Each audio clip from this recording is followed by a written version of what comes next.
let me share this. Look at this.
On y'all, I'm just sharing this out, y'all. Link. Hold on, y'all.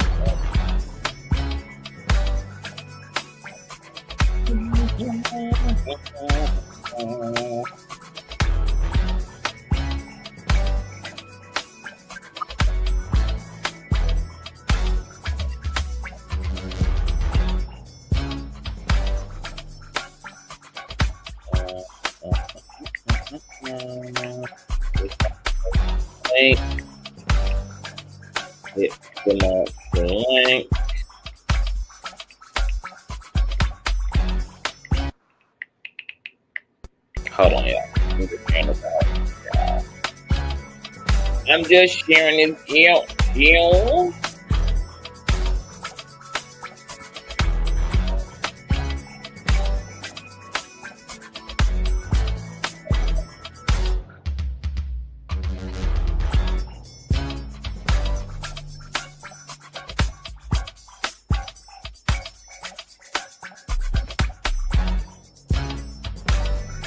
I'm about to still take a 27 days video.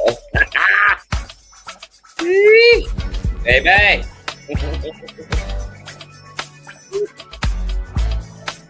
Alright, yeah, on top of that.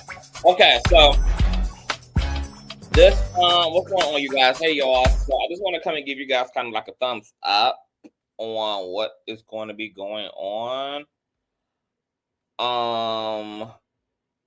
Because we got a lot going on. Thumbs up this video, do all the jazz, subscribe if you're new here, support the platform, $Consciouztv, paypal.me/Consciouztv, all things spelled just how it is here on the channel. All donation and social media handles are in the description box below.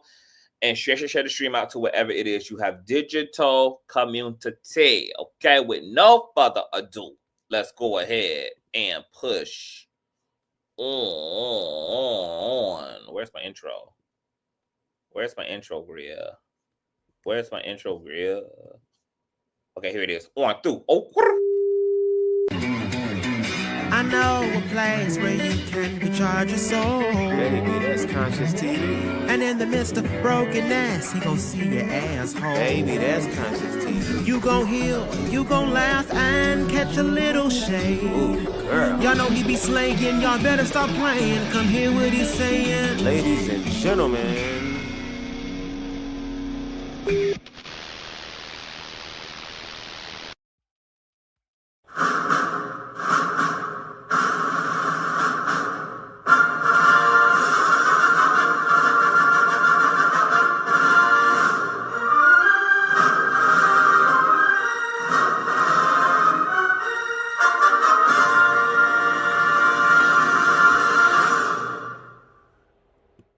Hey y'all, what's going on? Happy Thursday, Conscious Crew. So let's go ahead and get straight into it, y'all, because I'm not gonna be here keeping y'all long.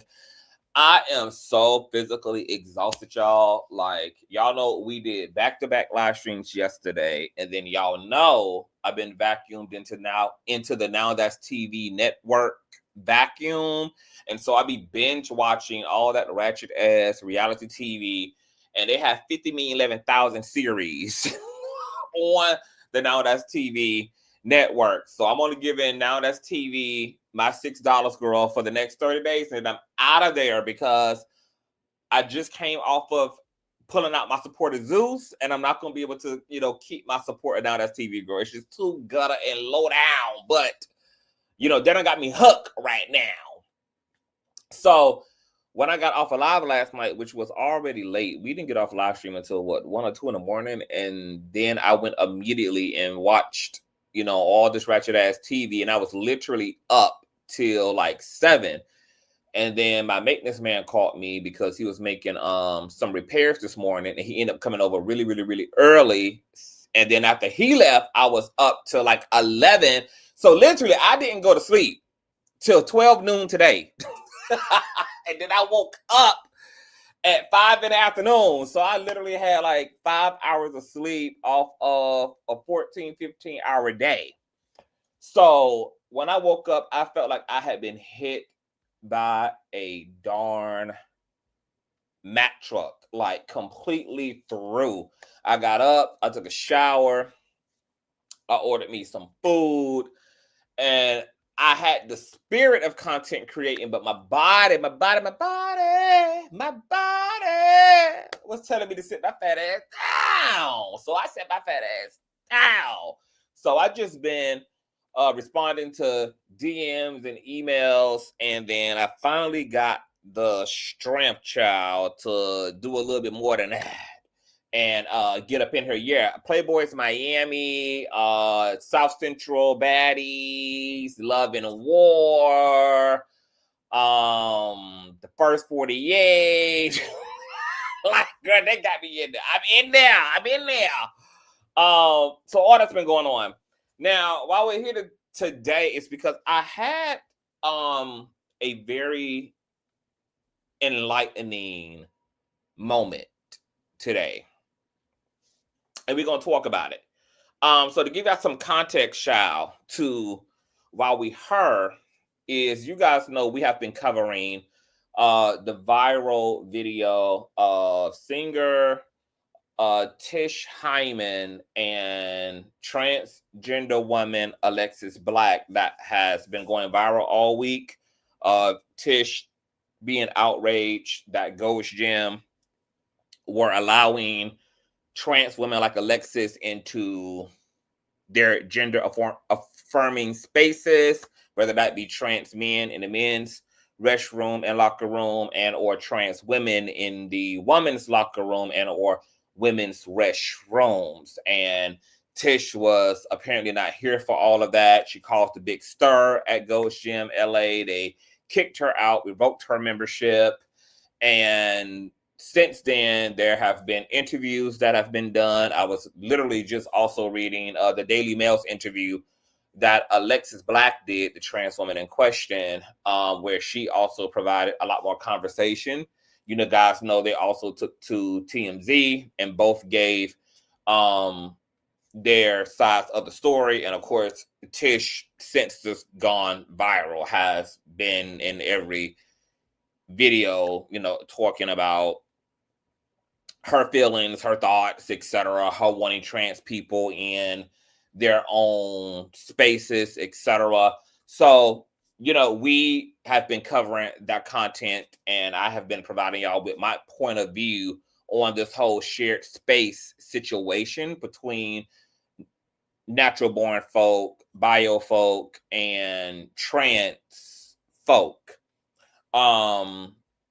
Now, because Tish didn't like my point of view, she thought she was going to troll the troll. Baby, I'm the bully for the bully. Okay, so when she caught herself getting upset because my perspective wasn't in line with her expectations, instead of her coming to me like the woman she is, she just decided to be petty and pop shit on my Instagram instead of actually showing up and having the conversation, which you guys know how we give it up here. We're always interested in the conversation. And we can talk about people, and we can also talk to people.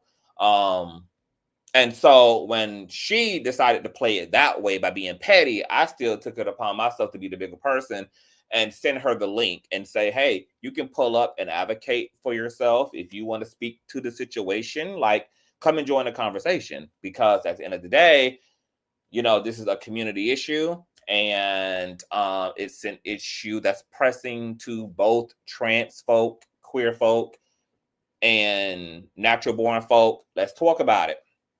She wasn't here for that. She claimed that she had time. She wanted bigger and better things, but she's continued since to make time to be in the comment section. And as I told you guys yesterday, the reason why she wants to be there is because it's her way of controlling the conversation. If she were to actually speak head on to me, it would involve accountability. It would involve her actually having to make her arguments make sense, because you guys know we caught her in 50-11 contradictions, and ultimately what it came down to was that Tish has been just rage baiting, looking for a social media moment at the expense of any trans person that she can, and she had been on that type of time even before this Ghost Gym viral situation. Now, like most of y'all, I didn't know who the hell Tish was either. Never heard of her. Never heard her music. Still haven't heard her music. Still don't know what she does. And this was my first introduction to her. So I was shocked to learn that she was also a lesbian woman. And then to be a masculine presenting lesbian woman made the situation even more fascinating. Now, since she didn't want to participate in having a conversation, even though she's continued to make time, even as of today, literally has comments underneath my YouTube videos about this subject, because she got time. She just don't have time to be wrong. She don't have time to be made to look incongruent in real time. So she prefers, once again, to do you want to talk, Tish? Here's the link. Do you want to talk? Because once again, you're here, but not here. Once again, you don't got time, but you have time. Here's the conversation, because you're going to have to do better. You're going to have to do way better. There's the link. So you got time, but you don't got time. You're not talking to ABC News today. You're not talking to Fox News today. You're not talking to CNN today. You actually have time, but don't have time. Is that what it is? Right. You and your strap-on want to remain in the comment section, just like I thought. Moving on. Because, see, she can't do it. Tish is a narcissist, okay? And she's here for a show. And unfortunately, Alexis gave her that show. But Alexis is going to be having, her own moment in riding this wave as well. And we want to make sure of that. So Alexis is going to be here on Saturday, you guys, okay? We're going to have the Alexis Honey, the myth, the legend, and the woman in the sanctuary on Saturday. She's going to be here at 5:00 p.m. Eastern Standard Time. I created the watch page on earlier today, so make sure that you guys set your reminder and all of that. And what I want to do is have you guys, not in the live stream, but once I end this video, whatever questions you have for Alexis, because Alexis is an open book. She's here to meet this whole thing head on. We're going to have a candid discussion about her upbringing, her life, how she came to be who she is, and of course, all of the experiences that were captured on camera and all of her unfortunate experiences with a aggressive, violent lesbian, Tish Hyman, prior to what we saw on camera. Okay, we're going to get into all of the deets. Okay, and we once again we offered that same opportunity to Tish, because hey, we're here to have the conversation. So Tish has a right to forfeit not having that conversation and to sit amongst people who are going to take it easier on her, who are not going to make it make sense to her. And let's get into that while we're here, right? Because, you know, the play has been exposed. And this is typically what happens when you just listen to people talk, which is why I like to listen to folk talk. I love to listen to folk talk, right? Because typically people will talk themselves right off of a cliff. So we have this aftermath narrative from Tish that, you know, she is concerned. She's concerned. She's concerned about male genitalia in the woman's locker room. But then she admitted contradictedly to TMZ that all of the trans women that she had been experiencing over the course of the month were all fully clothed. She had not seen any of them naked to even know whether they still had male genitalia or not. Then you guys know, following this viral situation, Tish took to her Instagram and posted a mugshot of Alexis, who was arrested, I believe, back in 2023 for drug trafficking, which is a non-violent offense. Okay, cool. Alexis allegedly apparently has a pass. But then we pulled up videos of Tish talking about having a pass, being into criminal things, doing unlawful things before she started doing corporate things, bragging about being friends with the Bloods and the Crips, having no fear, having no male trauma, even though she's running around, if you let her tell it, with goons and goblins, okay, with gang members, with people who pillage and who rape and who hurt and who sell drugs and who are an infection to any community that thugs are in, but literally was attempting to escalate this situation with Alexis while having her own criminal past. And bragging about the good old days, girl, of when she was, you know, riding front seat, slapping five with the Bloods and the Crips, girl. She don't want to post any of her own friends' mugshots, okay? All of the men, but all of a sudden, she was trying to justify her unruly, inappropriate behavior toward Alexis under the guise of having trauma that conveniently wasn't there when she was in those streets being a trauma to other people, and when she was riding around and slapping five with men who were causing trauma to other women and children and innocent people, because that's who criminals prey on. Okay? So, you know, the picture started to become a little bit, well, you need to have a criminal record, Tish. We listened and pulled up your live stream of you admitting, you saying that you have run around and did bad things. You did things you shouldn't have did before you got to wherever it is you think you are now. Those are your words, criminal record or not. You admitted that you did unlawful things and just either didn't get caught or didn't get convicted, but nonetheless, we're doing things that were not lawful. Those are your words, darling. Like, I'm sorry. And I know, you know, what you despise about me is the fact that I listen to you.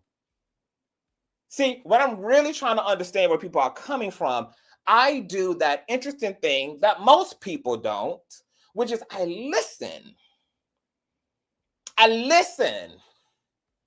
And what most people do is they talk so much that they just end up pulling the curtain back on their own selves. So not only does Alexis have an alleged past, Tish has an alleged past.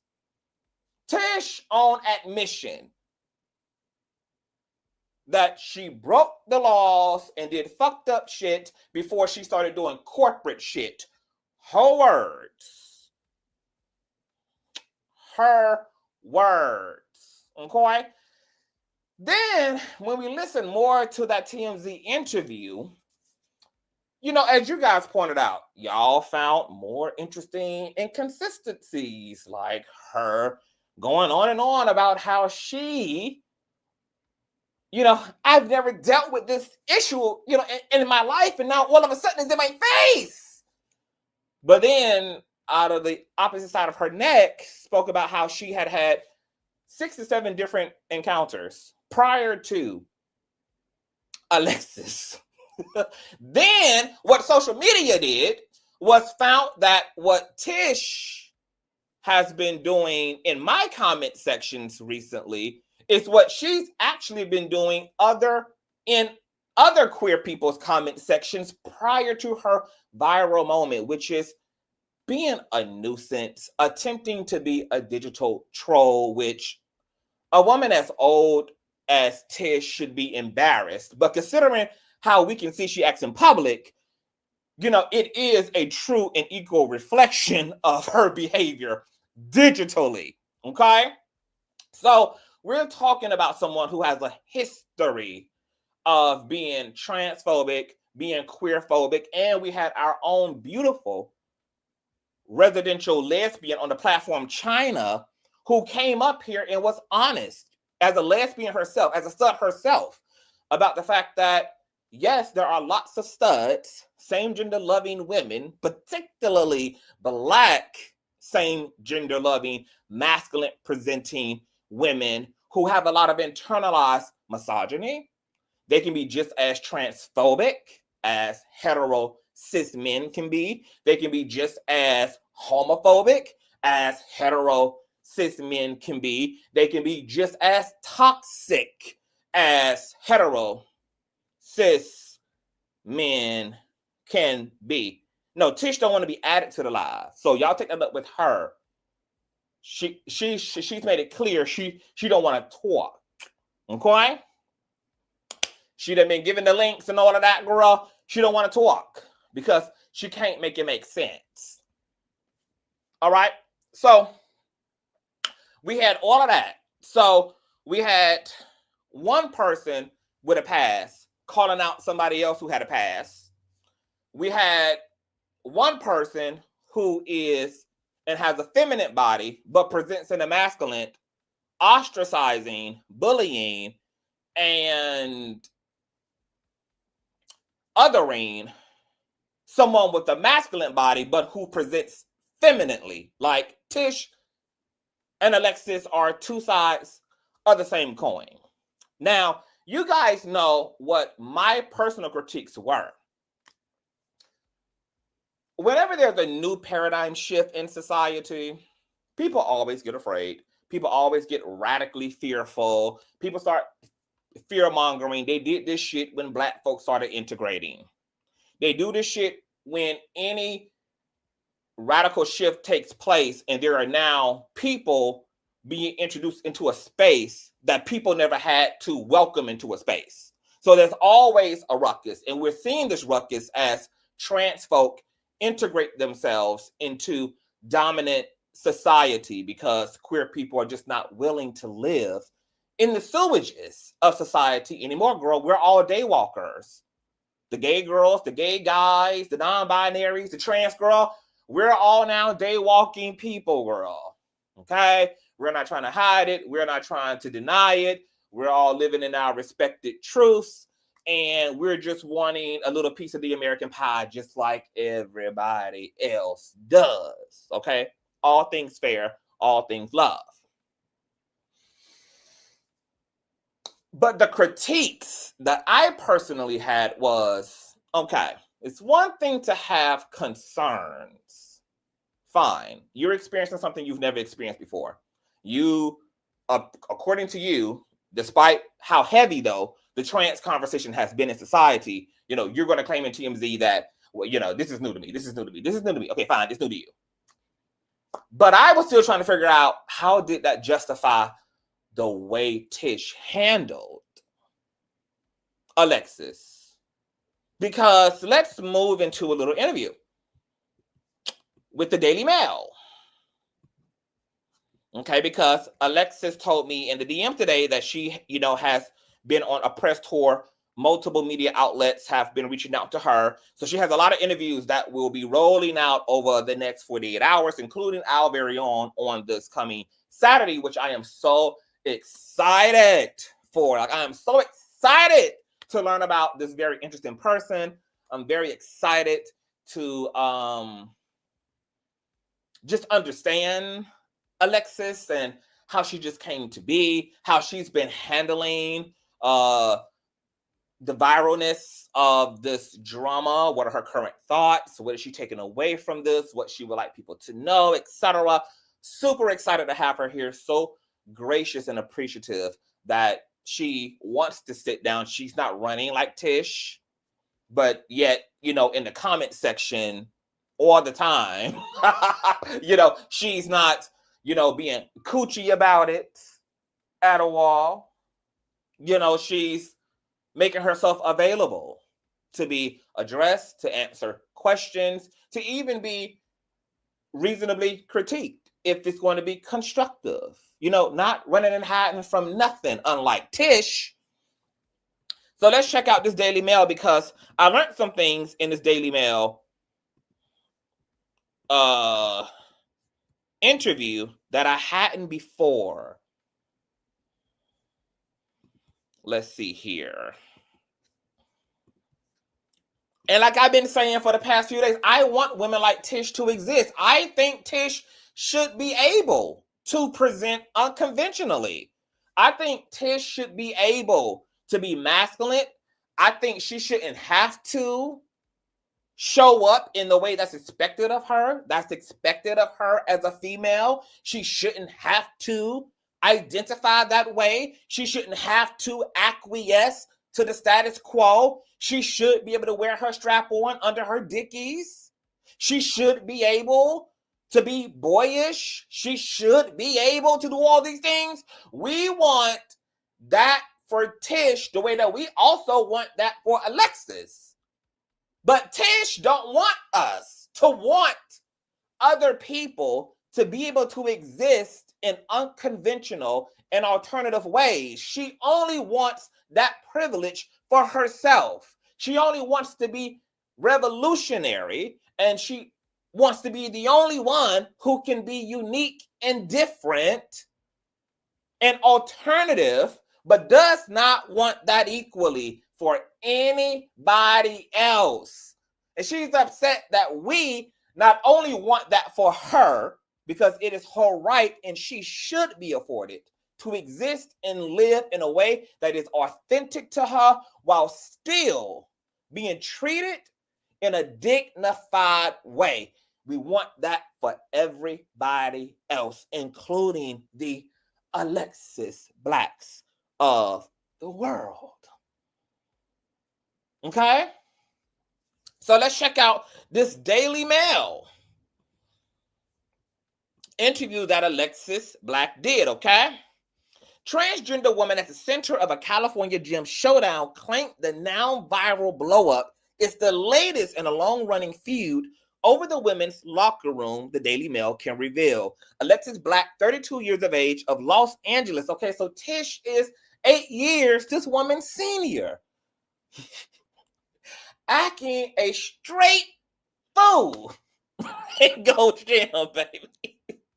Alexis is 32 and was more reserved and poised than Alexis, than Tish, who's old enough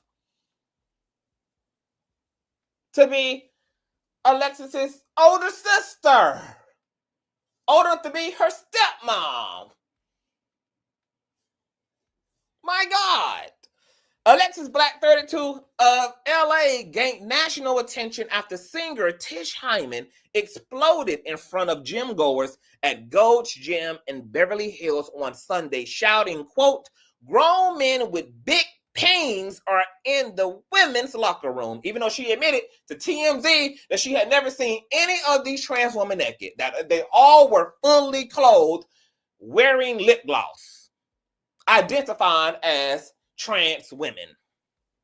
Quote, and I want to make sure the girls know, Hyman screamed as she was being kicked out of the gym. Black, a transgender woman who previously went by Grant Freeman, said that she felt disrespected by the encounter that began in the locker room, but this wasn't the first time Hyman had confronted her. Quote, she didn't want to do introductions, Black, who still has male genitalia, told the Daily Mail. She began her hormonal transition in February, shortly before she arrived in the City of Angels. Black, a divorcee from Ohio, has been using the women's changing room since she began taking estrogen and progesterone. The former DJ said that she's open about her transition and has discussed it with multiple women in the changing room while working out at Gold's Gym, which is now owned by Essos Fitness. She said no other women had confronted her about using the women's room or made a comment regarding her genitalia or her gender identity. And we know that that's backed up by Tish herself, because in the video that we repetitively played, so I could make sure you guys heard what you were hearing, she's in the video, Tish that is, screaming that everybody sees this, everybody sees this, everybody sees this man going into the women's locker room and nobody is saying or doing anything about it. Nobody is doing anything about it. So that is further legitimized by Tish herself, that Alexis has not been problematic. This is a single solo-handed issue that Tish is personally having in her own being, that's now becoming Alexis' issue.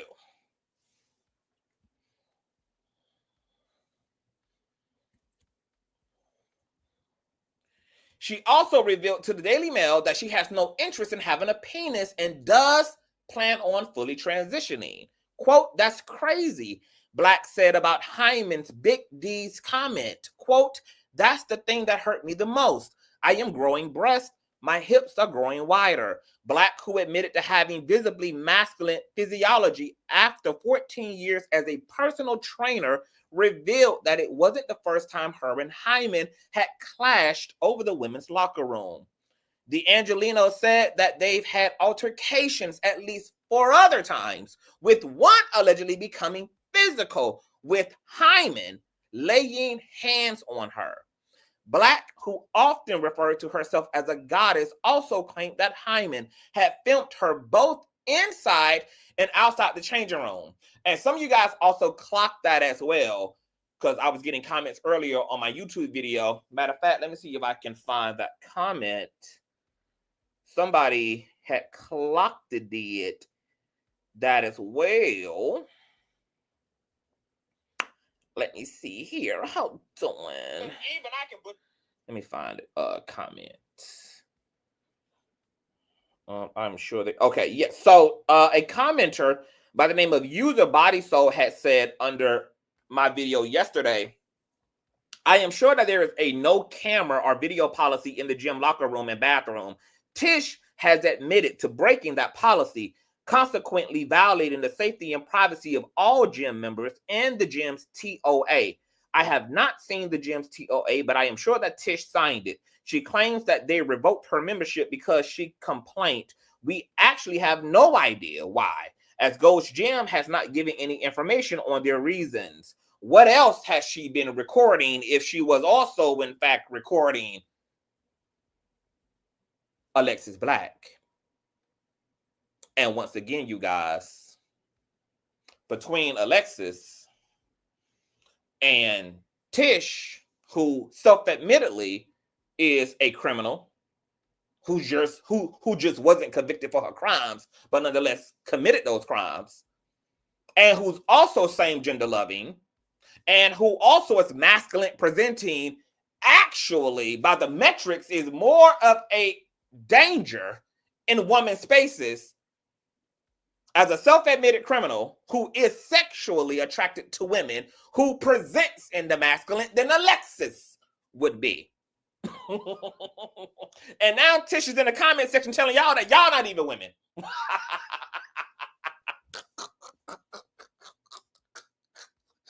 Baby, because anybody who don't agree with Tish's behavior, not disagreeing with her concerns as somebody who's having a new experience, but are disagreeing with her behavior and the way she conducted herself. Her inability to control herself and her inability to direct her concerns to the proper people, because it wasn't Alexis's issue that Ghost Gym has a policy that allows for trans people to go into the respected spaces of the gym where they feel the most gender affirmed, whether that be the restroom or the locker room. So if Tish had an issue with where Alexis was, where she had a right to be, where Ghost Gym gave her a green light to be, that was her opportunity to send an email and to write a letter and to talk to Ghost Gym's administration about those policies. But instead, Tish took it upon herself to project her issue and her bigotry and her prejudice on another trans woman who was minding her business, who, according to TMZ, right, she said she had been sick of, she had been frustrated by the time she had seen, or by the time we had seen this viral video. Because according to Alexis, Tish had been so abusive toward her that it even resulted in her being physically assaulted by Hyman. So when Hyman is in TMZ's interview saying, by the time y'all saw this video, I was frustrated, that gave me more insight. Tish was pissed off that all of her bullying tactics, all of her masculinity, all of her intimidation tactics had not ran this trans woman back into the shadows. She was even more offended and her ego was even more bruised when she had to went as far as to allegedly putting her hands on Alexis, and Alexis still had the audacity to pull up, girl. Alexis was willing to live in her truth and die in her truth and knew that she wasn't bothering anybody. And if there was anyone who could tell her where to go and where to be, it was Ghost Gym, not Tish Hyman, who took it upon herself to believe that she had the personal authority to regulate based upon her personal preferences in somebody else's place of business. You was traumatized. Okay, cool. Traumatized. So that's fine. But Tish, do you concede, sugar? Do you concede, baby gal? Do you concede, mother, that being triggered due to trauma is not a justification of bad behavior? Babe, would you appreciate someone doing to you what you did to Alexis under the guise that I was traumatized? I've been traumatized and sexually assaulted by masculine presenting women. I've had bad experiences with lesbian women sexually harassing and abusing me. So when I saw Tish in the women's locker room minding her business, I just couldn't help myself. I just couldn't help it. I was frustrated. I was triggered. That's why I talked the way that I talked to Trish. That's why I did what I did to Trish. That argument doesn't work, baby. Trauma is your own personal responsibility. That is not a burden of the general public. You know how many traumatized people exist in this country? You have to stand in line with people. You have to commute with people. You have to work alongside with people. Share hallways and roads and communities and cubicles and workspaces and etc. with people. Everybody has trauma. Everybody has a reason to act the fool. Everybody has a reason to act badly. But as adults, we make our triggers our burden because no one else owes us anything.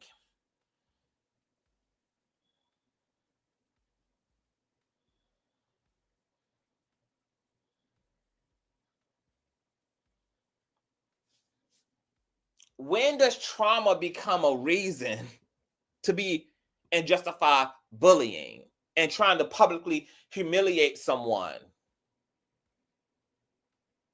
Because you have trauma and you felt triggered, it never even conceived of you because you were so swelled up and overwhelmed allegedly by the emotions from the trigger of your trauma that, wait, does she have to have a right to be here?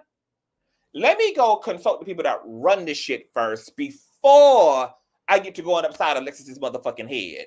Let me go talk to people at the front desk first before I'm the big bad boogeyman, before I'm the villain in the situation. Let me be clear about what the facts are, because what could happen, since I am a same gender loving woman who is triggered by trans women in a woman's space, is if Ghost Gym tell me that they allow trans people to be in the spaces that they're comfortable with gender-wise, I am just going to take my business elsewhere. I don't have to support Ghost Gym. I don't have to continue to give Ghost Gym my money. I don't have to continue to give Ghost Gym if I believe that is wrong. If I have a personal issue with that. But that's not the conversation Tish has. She wanted to be a bully and buff up on this trans woman and then justify all of her ballisticness on trauma without even knowing that Ghost Gym clears trans people to be where they are.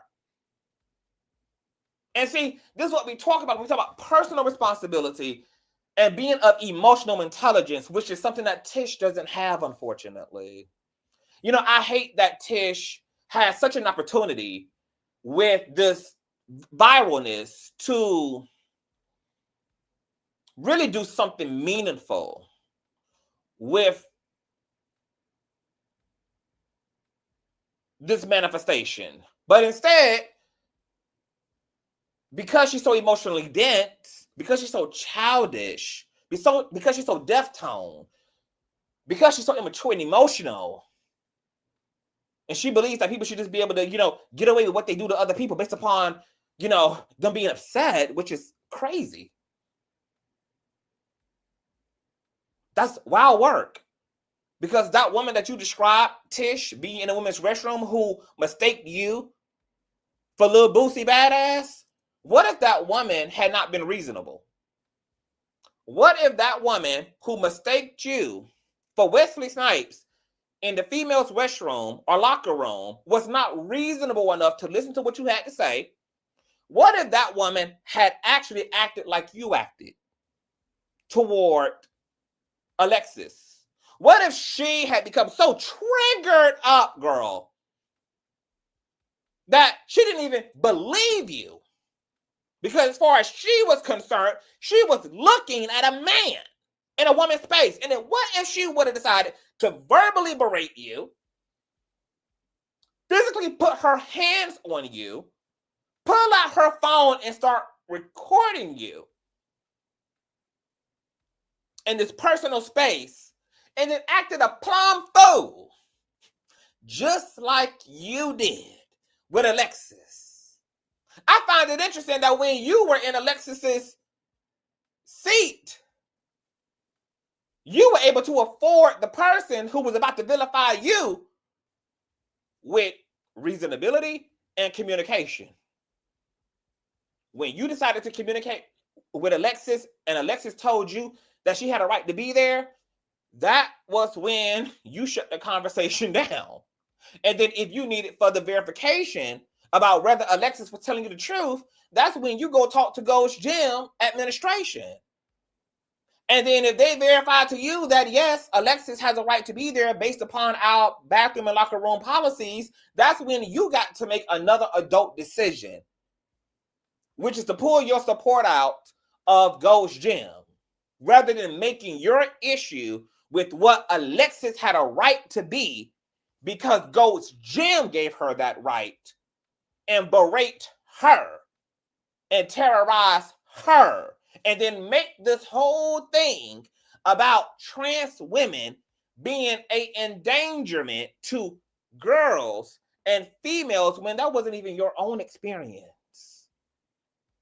Your own experience was against your own bigotry and prejudice. It was just the audacity that this trans woman was literally in a fucking woman's space. Not fucking nobody, not butt ass naked, making it clap, not taking pictures and recordings of, nothing. Just because your own prejudice had you in a chokehold. And I can't believe that you think that those of us who are intelligent and who are mature and who hold ourselves accountable are really going to stand behind your behavior. We have no issue with your concern. A lot of what's taking place in society is new for a lot of people. Everybody is having to get used to some things right now. We got trans men in our locker rooms, trans men in our bathrooms.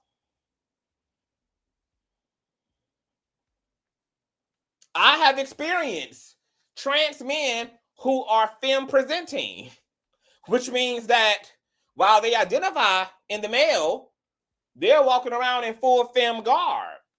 Does that look unusual to me? In the locker room, in the restroom? Sure. Is it different? Sure. Would I ever harass, berate, put my hands on, verbally and or physically assault that trans man because I'm having an uncommon experience? No. Would I ever take it upon myself to justify abusing such a person simply because this is different for me? No. Unusual, not common, is not synonymous with bad. It's just uncommon.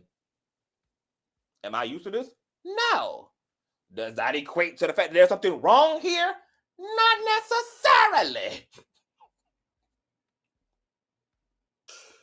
Unless that trans person was doing something offensive, aggressive, or harmful to me or to someone else in that space, you know what I'm going to do? Mind my motherfucking business. Because at the end of the day, I'm in the locker room and in the restroom to do just that. And let's say, right, like as a gay man, most gay men have some type of trauma around dealing with heterosexual men because of how committed to homophobia heterosexual straight men are. Heterosexual cis men are. What if gay men just started running up into men's spaces where we have a right to be as well because we are men, and just started going the fuck off and going ballistic in Columbine because of our trauma with other men? It can't work that way, and it doesn't work that way. It just can't work that way. You just don't get to be out of control and justify that because you have trauma. You just don't get to go busting out windows and stomping on people and pushing on people and cussing people the fuck out because of your trauma. And you don't even really want to live in a world where that's okay. Because in a world where it's okay for you to do what you did to Alexis, you are going to be somebody else's Alexis. You're going to be the victim and on the receiving end of all that smoke and energy you've had for Alexis and all these other trans women.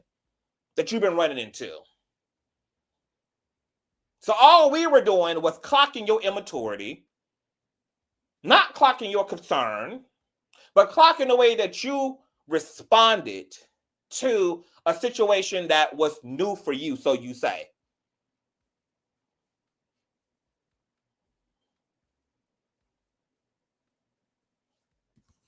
Back to Daily Mail. Look, trans folk can get their own. I've already said this. Look, I'm not trans, so there's not a y'all in this. I piss in the men's restroom. I get butt ass naked with this big fat ass in the men's locker room. I'm a cis male. I was born male, and I agree that I'm male. I just like some feminine things, just like Tish, you are a biological female who agrees that you are female, who's into some masculine things. You into some big D things. I'm into some big puss things. You into them strap-ons and being dominant. I'm into being, hell, I'm versatile, dominant and submissive. You into buzz cuts and dicky jeans. I might put on a blouse. I might throw on a motherfucking what do you call them? A motherfucking kilt. Just like I'm a man who dabbles in the feminine, you a female who dabbles in the masculine. And like I said before, trans folk, because I'm queer and I navigate all these spaces. I'm in trans people's conversations to learn about them. I'm in women's communities to learn about them. Trans people are not even opposed to their own restrooms. But like I said yesterday as well, it's not going to really resolve the issue at heart, because the people who are going to be using the trans restroom are the trans people who don't mind wearing the trans label stapled to their forehead. Trans people who don't feel like they owe it to the general public to just be all up in their trans tea like that, who don't feel like they should have to self-ID in general public, are not going to be using those trans bathrooms because they operate with discretion. So they're still going to be running up in the women's restroom. Those trans men still going to be running up in the men's restroom. A third bathroom is only going to make sense and be something that's utilized by trans people who don't care if everybody in the vicinity knows that they're trans by seeing them literally go into a trans bathroom. And then it's really a moot argument, because there's no way to reinforce and keep trans people and femme or masculine presenting people out of any of these spaces, because we don't have no way of enforcing it. Just like you was not going to pull down your panties or your jock strap or your boxer briefs or whatever the hell you wear to that woman in the locker room who thought that you were little boosie badass, who thought that you were Kevin Hart girl. I mean, like, how far, Tish, would you have willing to go, girl, to make that woman who clocked your tea a believer, if she would not have hypothetically been willing to take your word for it? How far would you have gone to make her comfortable? Would you have snatched your drawers down right there? And then that's another issue. Let's say somehow in a hypothetical parallel world, right, that y'all tried to enforce this shit by having a snatch your drawers down policy. Well, if you have trans women that have gotten gender reassignment surgery, once again, we're back at square one, because they have a pussy to present to the policy. Trans men who get the bottom surgery have a dick to provide to the policy. So we're back at square one, which is why the bathroom, locker room conversation is crazy because we have no real practical way of being able to enforce it. We have no way to actually stop trans people, gender non-conforming people from actually utilizing these public restrooms. Who the hell is going to be policing the restroom? Whose actual occupational role is that supposed to be? And if you have passing trans people, who are you going to know to clock or to stop and check to make sure that they're in fact biological? Like, I don't think y'all are thinking in the long run how these solutions y'all present have a short shelf life. They fall apart when you continue to think it forward, when you continue to roll the carpet out a little bit more. It falls apart. I'm a whole cis man. Am I willing to yank my drawers down to make another person comfortable with me taking a piss? No, it's absurd.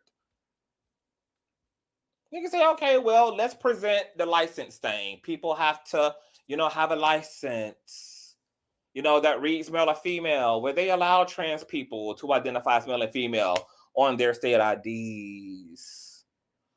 I don't really know how you really get to the bottom of this in any conventional structural way.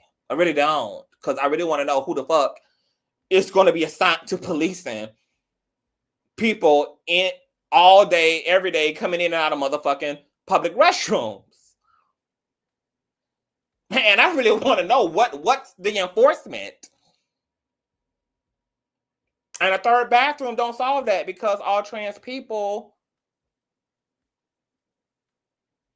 don't walk around wearing trans on their sleeves. So they're not going to be comfortable. And they're not going to go into a restroom that outs them.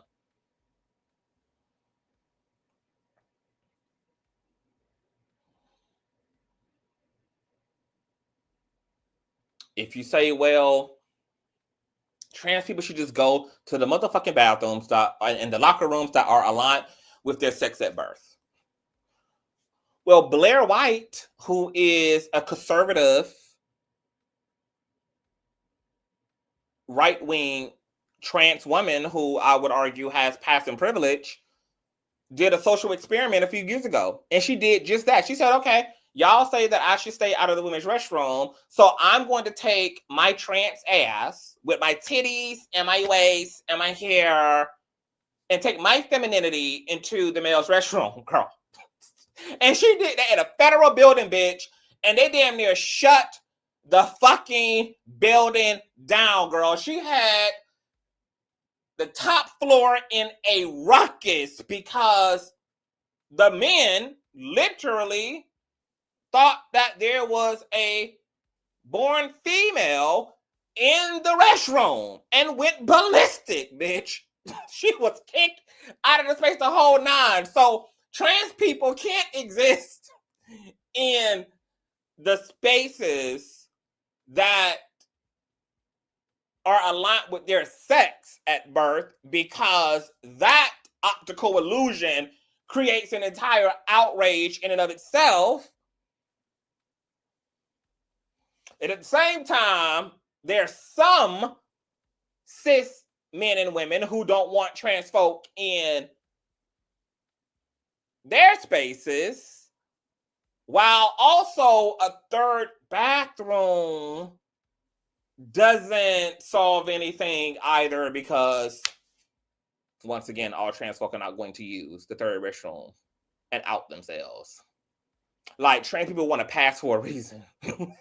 They're most trans men and women are assimilating for the sake of safety. So then why would they go into a restroom that pretty much outs them, when the whole purpose of assimilating is for the sake of safety? But yet, I'm going to sit in the big ass trans hair section? No, and be a fucking walking duck for all transphobes and queer folks who know exactly where to go when they want to roll the grenades in on the girls to create a hate crime. No. It defeats the whole fucking purpose of passing. If you're just going to go sit in the big ass trans section.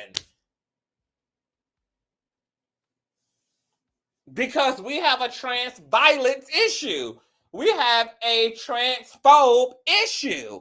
We have a homophobe issue. That would be like saying, let's separate gay people from straight people and give lesbians and gay men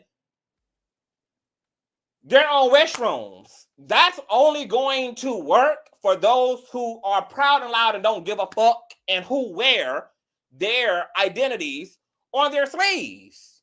For people who are more discreet, for people who don't lead with quote unquote sexuality, no, they're not going to want to sit in a gay section. They're not going to want to sit and go to a gay restroom. It doesn't work.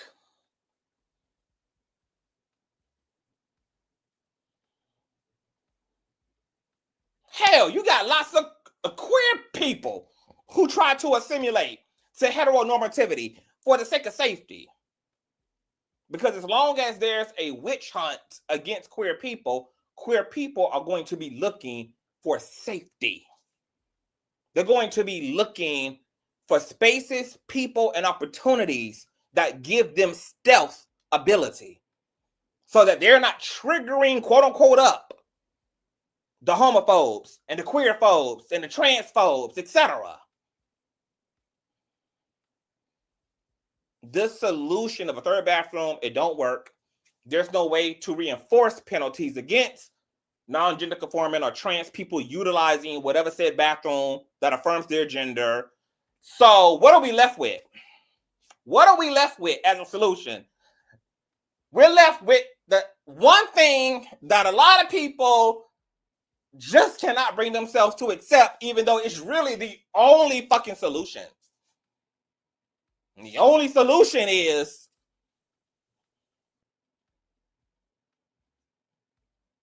this term, man and woman, that is the social construct, not male and female. This term, man and woman,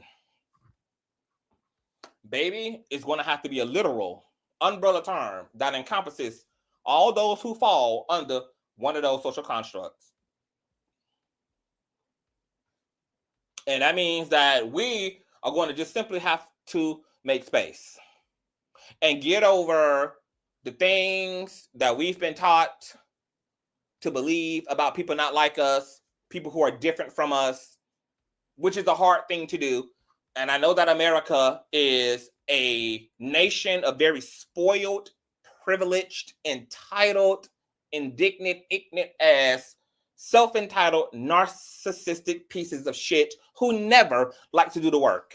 Because if America was filled with a bunch of loving, sensible, humane people, women would have never had to have a women's rights movement. Black people would have never have had to have a civil rights movement. Queer people would have never had to have a queer rights movement. If America was the kind of space that fostered compassionate, virtuous, loving people, none of these minority communities would have had to fight for safety and fight for dignity and fight to be treated like decent people and fight to be treated like humans. If America was the land of the soft, the land of the loving, the land of the true Christians who love Christ and practice what Christ actually taught, separate from the Bible, which anytime Christ had to stand on business, Christ always applied the responsibility of public safety and decency to dominant society. He never burdened minority people. He burdened general society.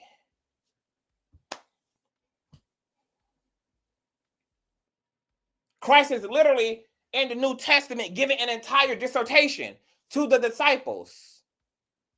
Feed those who are hungry. Christ didn't say feed only other Christians. He didn't say feed only other disciples. Feed those who are hungry. Quench those who are thirsty. Companion those who are imprisoned. Shelter those who are widowed. For what you do unto the least of them, you do and have done unto me.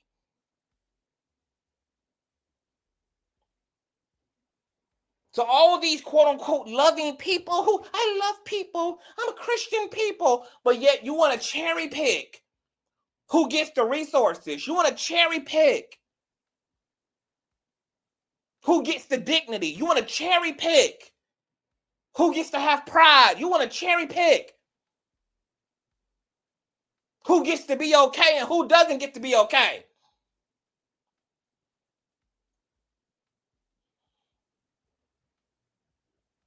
When you do unto the least of these, the most vulnerable of these, the most counted out of these, the most misfitted of those, the most outcasted of those, you've done unto me.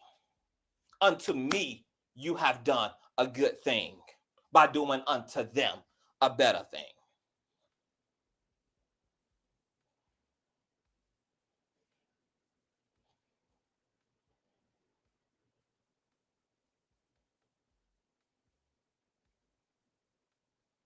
And let's talk about this thing, LaShandra, because I'm going to assume what I think you are meaning. Matter of fact, let me ask you before I respond to that. Are you saying, and see, Tish is loving all this attention because she's a big ass fucking narcissist. Tish don't care whether she's the villain or whether she's the hero because she's just a child who didn't get a lot of attention growing up, girl. So, good and bad attention, it feeds her. She don't know how to be serious. She don't know how to be sensible. She don't know how to conduct herself like a grounded lady because she's just too busy being immature about getting attention that she think is centering her, when really this is really about a bigger issue and a bigger reality and a bigger conversation that, thanks to her inappropriate behavior toward Alexis, we get to highlight and get to have. We get to have a conversation larger, which is what we're having right now, due to the controversy that Tish done stirred up. But LaSandra, are you talking about, are you implying, are you inferring, are you saying that basically trans women are men and therefore are violating the boundaries of women? I just want to be clear first before I respond to that. Are you saying that trans women are men and therefore they're violating women's boundaries by being in women's spaces?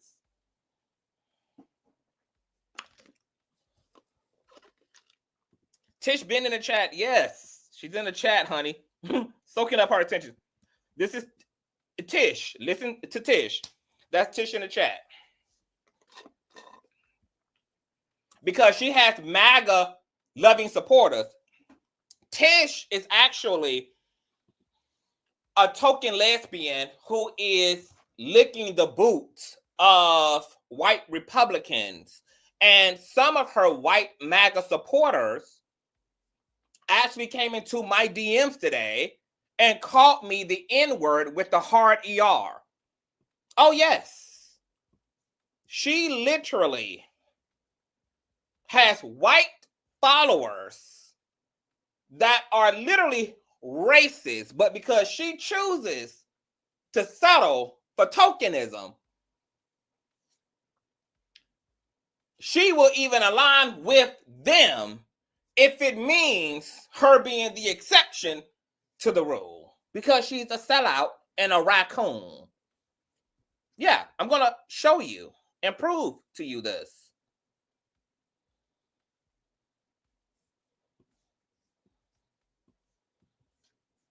Let me see here.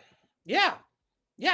And this was, look, I know these people so well, y'all. I literally clocked it, didn't I? I said, Tish gives me black MAGA, and I'd be damn. I be doing damn, girl. I got this thing laid ill. Yeah.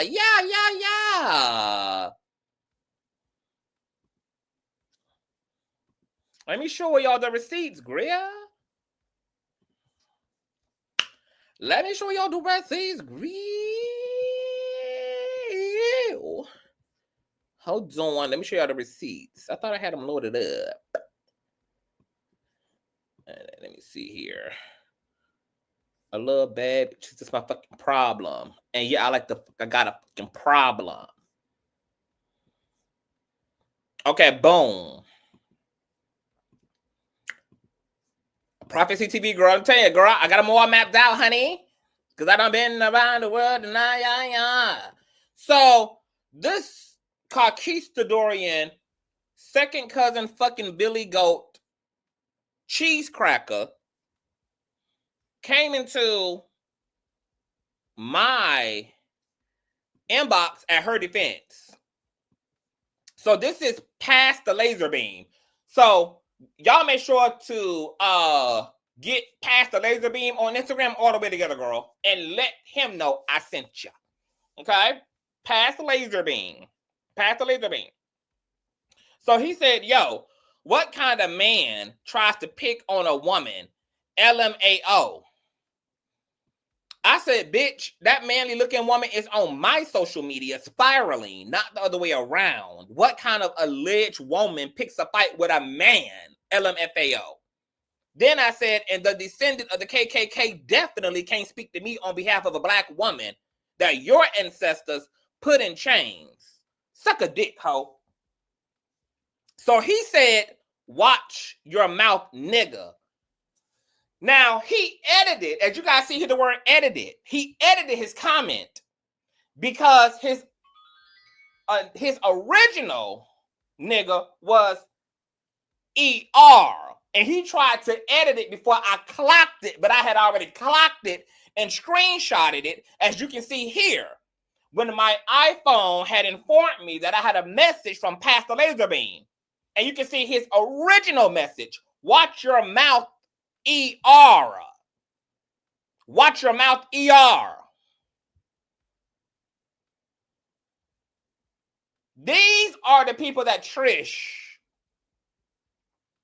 is weaponizing and who are weaponizing her to be a raccoon. She is a pale-washed, MAGA-supporting, tokenist, lesbian black woman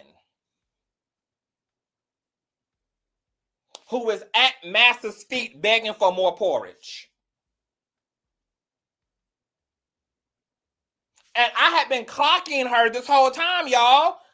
Because, see, baby, a lot of people fall for the surface shit. Remember, I pay attention to all the in-between shit because, baby, I can read inside and out of a glove. When she was on TMZ talking about, I'm just a lesbian woman. I'm just a lesbian woman. You know, I'm a normal person, Harvey.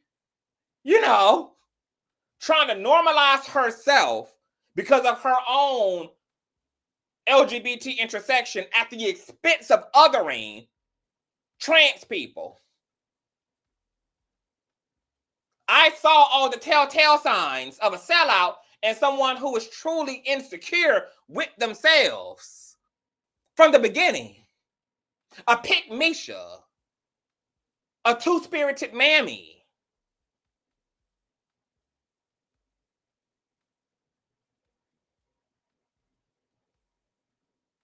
Who is performative in her queerness. Performative in her activism, as we can see. Because who she really only is truly an advocate for are other hardcore butch lesbians. She don't care nothing about gay men. She don't care nothing about effeminate gay men. She don't care nothing about trans folk. She don't even really care about the cis woman shit. Because she's even using this whole debacle she created and self-manufactured to really normalize the lesbianism of it all. See y'all, us lesbians, we ain't no problem. See y'all. Y'all can trust us to stand on business, woman.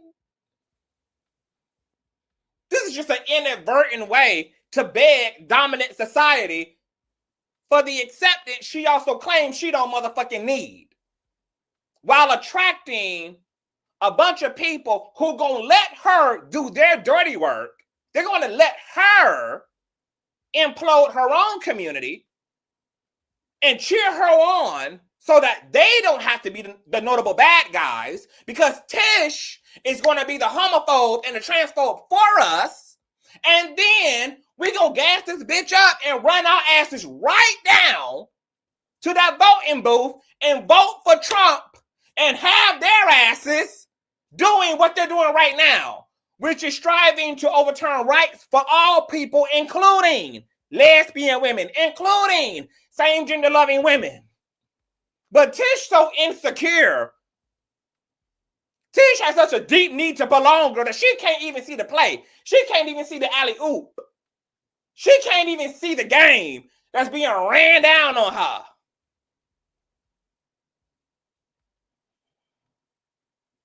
Because Tish is like a lot of other raccoons,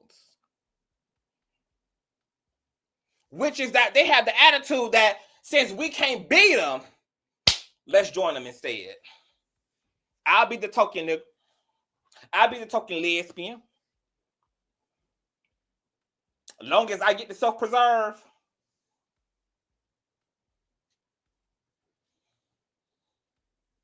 Long as I get to. Long as I get used to.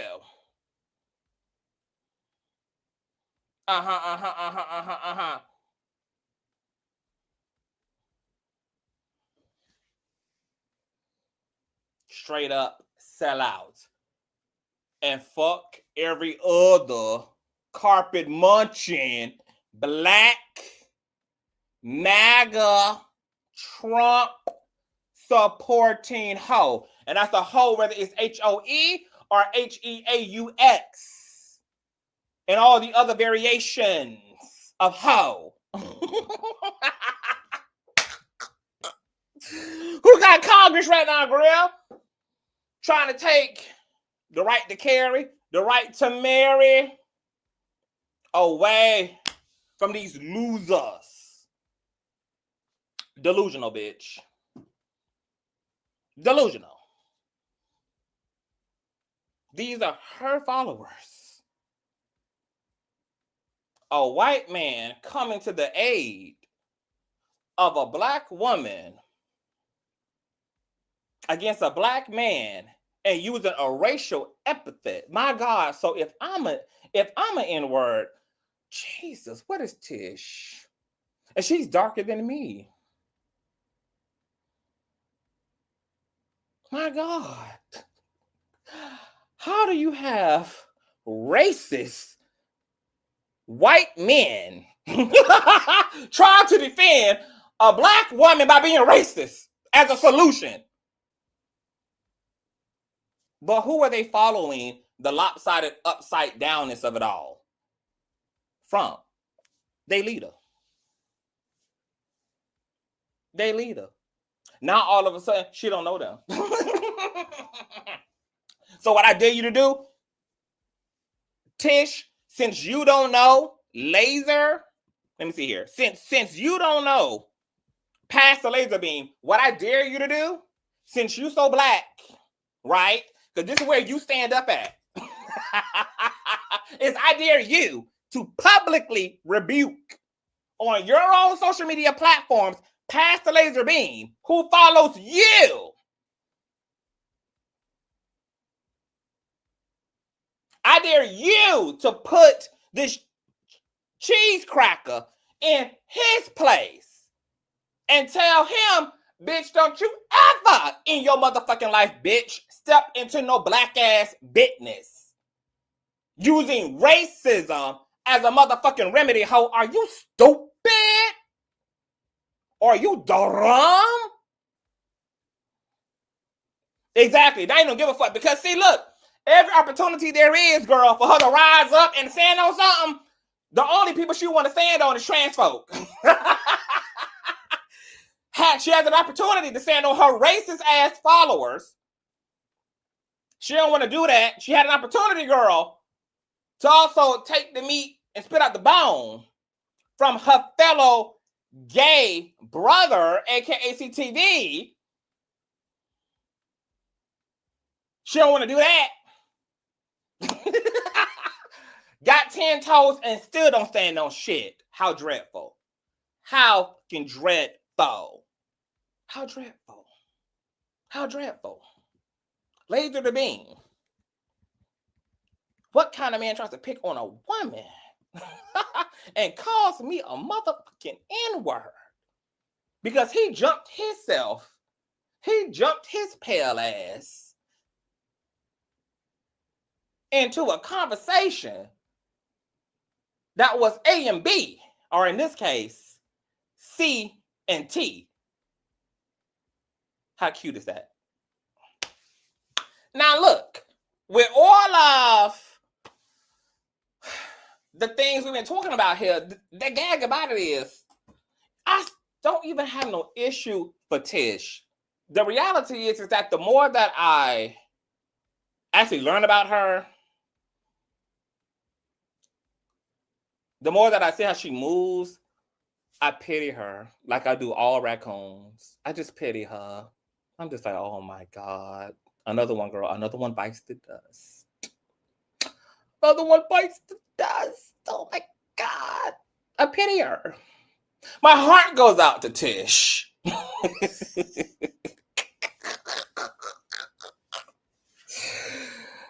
Has such an opportunity to be powerful and instead chooses to be a bully. Decides to be principleless. Decides to endorse racist people following and failing to defend her, making her look worse than what she already done made herself look in this whole thing. And it just keeps getting worse. It just keeps getting worse.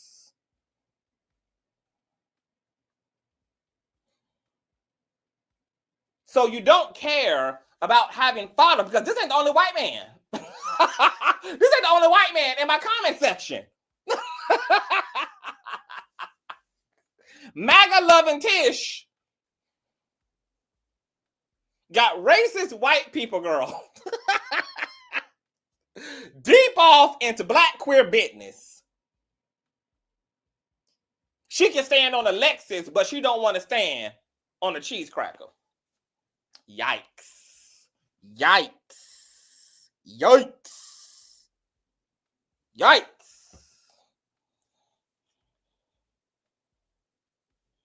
I play tag and you it for life. Yikes.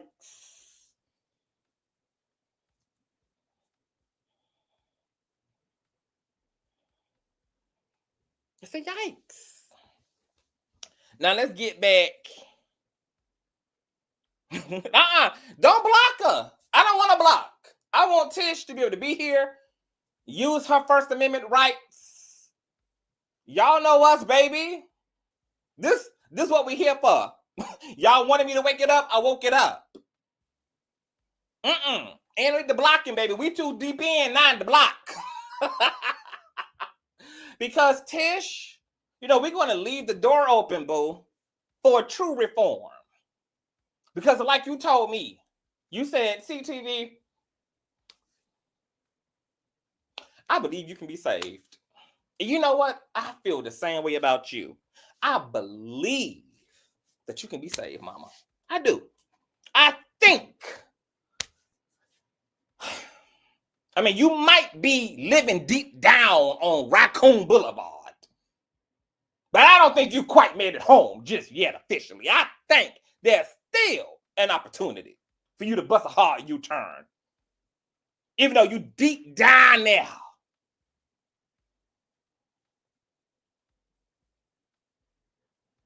Baby, a lot of us almost got sucked up in this thing. That's why I empathize. I empathize with your raccooning, baby. Because I know it feels easier.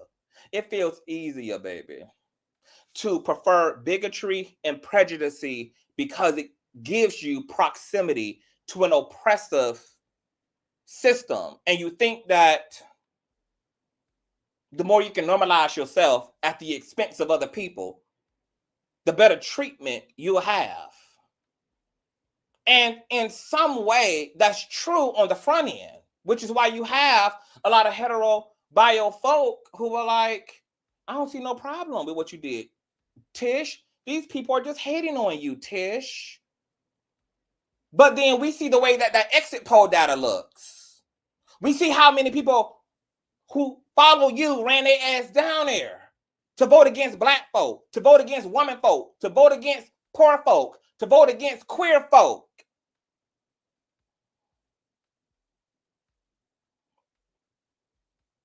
Y'all benefit from the social fluffing of it all.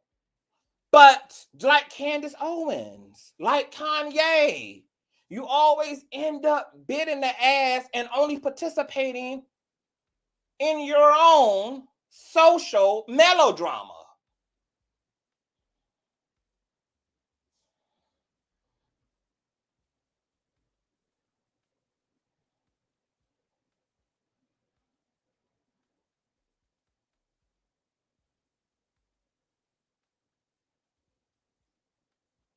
We know you don't care. We know you're a big narcissist. We know. We know, babes. We know that. You ain't telling us we don't know, girl. You outside, bitch. There's nothing discreet about what you are. Nothing. I'm sure you gave Laser the Beam Girl a high five for getting that N-word together. Yeah, Laser the Beam, you got that igger together. You got it together, girl. Here's your Cash App, girl. You got that igger together.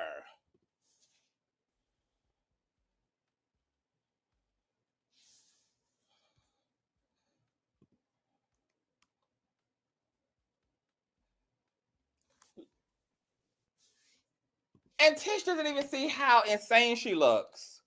You can't reduce CTV to a nobody when CTV got you off your ass inactive for the last 48 hours. You here with us because you can't get enough, baby. You're giving me all the clout that I want and all the clout that I need. While standing on actual business at that. Turning your shit into sugar. You've been here stalking and harassing. Because I know you want it, Tish. So many lesbian women are attracted to me. Even out China. Another stud lesbian, honey. She need that. And China can get that. I know what this is between you and I, girl. I know that you're the big bully on the schoolyard who doesn't really know how to communicate your affections and your feelings. And so, you just keep tapping me on my shoulder to get my attention. Like, hi. I see you, raccoon. I see you, raccoon. We see you. And we're going to be seeing Alexis Black this Saturday. Boop, boop, boop, boop, boop, boop, beep. At 5 o'clock p.m. Eastern Standard Time. Boop, boop, boop, boop, beep, beep, beep. To get into the tea. To get into the real rundown.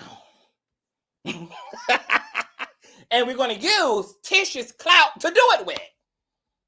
My God, today. You see how all things work for the will of the righteous? Jesus. Now let's get back to this article, girl, because we ain't done yet. We ain't done. And I'm going to drop the link, honey.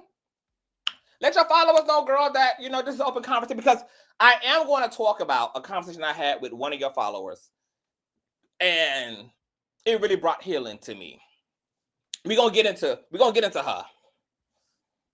Because it brought healing to me. Where this article at, chill. Where these articles at, oh yeah.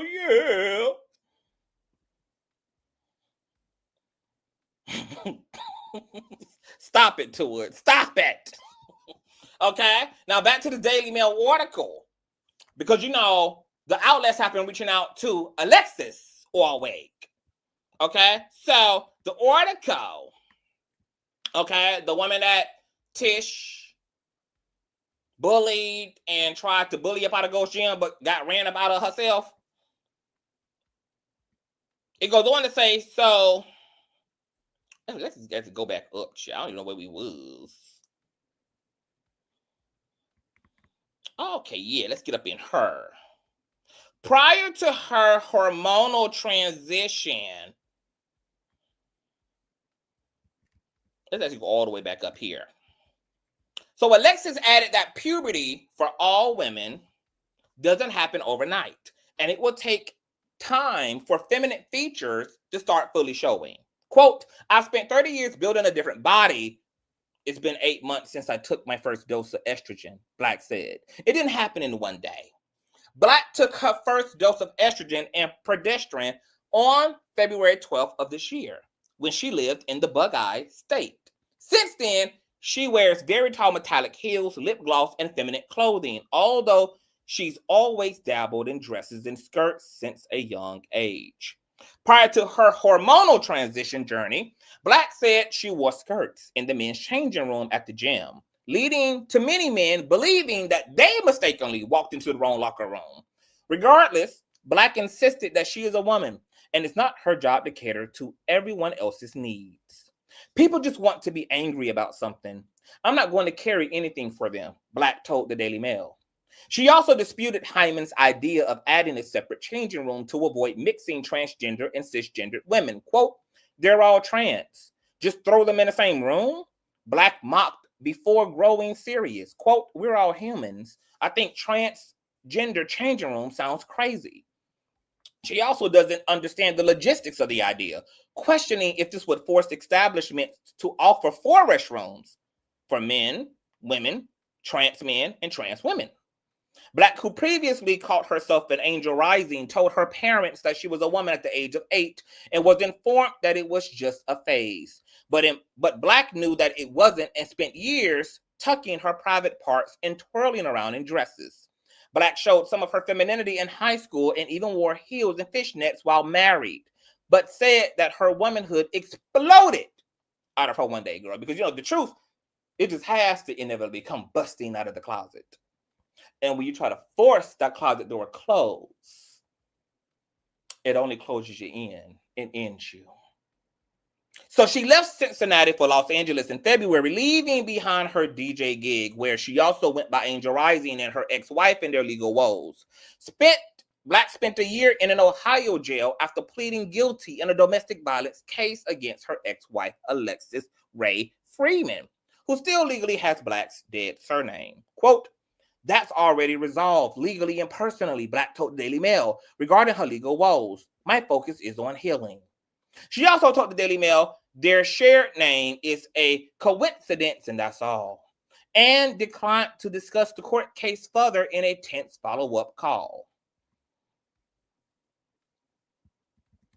She did, however, reveal that her and her ex-wife are still in contact, and her former spouse has always been supportive of Black's journey and encouraged her to be who she was. Alexis Ray Freeman was the first person Black told about her official start to transitioning.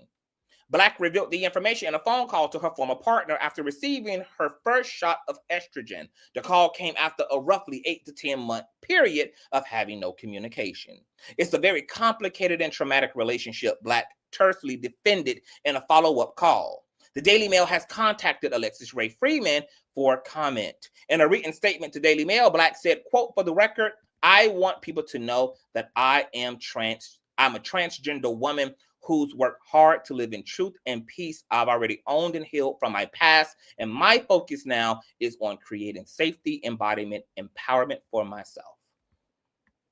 So this is Alexis living as Grant Freeman before her transition. Now she's on hormones. She's undergoing facial removal processes. She's getting prepared for a full gender reassignment surgery regarding her genitals. She's on her path. The online story has mixed a lot of misinformation, but my message is simple. Every person deserves respect, dignity, and the right to exist without fear. I stand firmly in the truth. The path that led her to eventually coming face to face with Hyman was anything but straight. The divorcee originally considered moving to Las Vegas, but after a mediation session, it was revealed to her that the City of Angels was where she was meant to be. The decision to move to the liberal state Haven would eventually bring her to encounter Hyman at her sanctuary. Black said Hyman's outburst was abnormal compared to what she's experienced from others, especially those in the LGBT plus community like Hyman and herself, while living in Los Angeles. As for the rapper, she's claimed that she's not being transphobic as she is a lesbian. Oh my God, this is I can't be racist, I'm Black. But she just told me that she doesn't care about having racist followers who are using the hard ER on other Black people. But she'll argue, well, I'm Black. I can't be racist. I can't be prejudiced. I'm a lesbian. I've been a lesbian my whole life. I treat people how I want to be treated. And absolutely did not, obviously. Regardless of whatever their sexual orientation is or whatever they decide. So I'm not transphobic. Hyman previously said, but Black disagrees and said that she's using the sexual orientation as a weapon against me. It's never felt like LGBT, Black said of her interaction with Hyman. It feels like someone who claims to be an L attacking someone who is clearly a T. On Sunday, both Hyman and Black had their memberships revoked, and Black was escorted out of the gym by police. When she attempted to use her membership at the downtown location later on, she was denied entry. However, she says EOS Fitness has been in contact with her and they're working on it. She does not know if that means her and Hyman's memberships will be reinstated, but she's hoping her counterparts won't. Quote, I was uncomfortable when I saw her there before. I would find it undesirable to see her there, Black told the Daily Mail. Their discomfort doesn't give them a right to put their hands on me. That's reason enough for her not to be there. Hyman, however, argued that she didn't have a criminal record. Go look up my criminal record. Oh, wait, I don't have one, she wrote on Thursday, even though she's admitted to doing criminal things before she started doing corporate things. Her words, not ours, okay? She didn't get locked up for it, but she's already admitted to being a criminal. She just hasn't been prosecuted or caught in her acts. How dreadful. A spokesperson for Ghost Gym said, quote, we are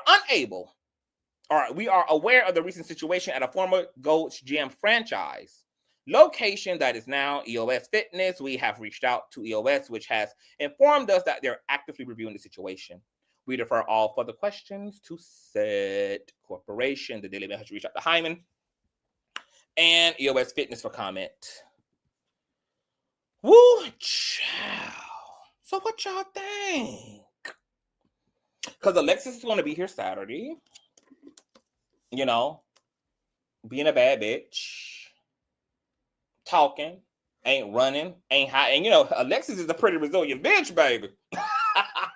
Because, baby, even after Miss Hyman had put, you know, hands and feet on her allegedly, girl, still had the audacity to resurrect like Jesus on Easter. Girl, it was given, I'm still here, here, here, here. And now Hyman is over there, there as a result. My God, today.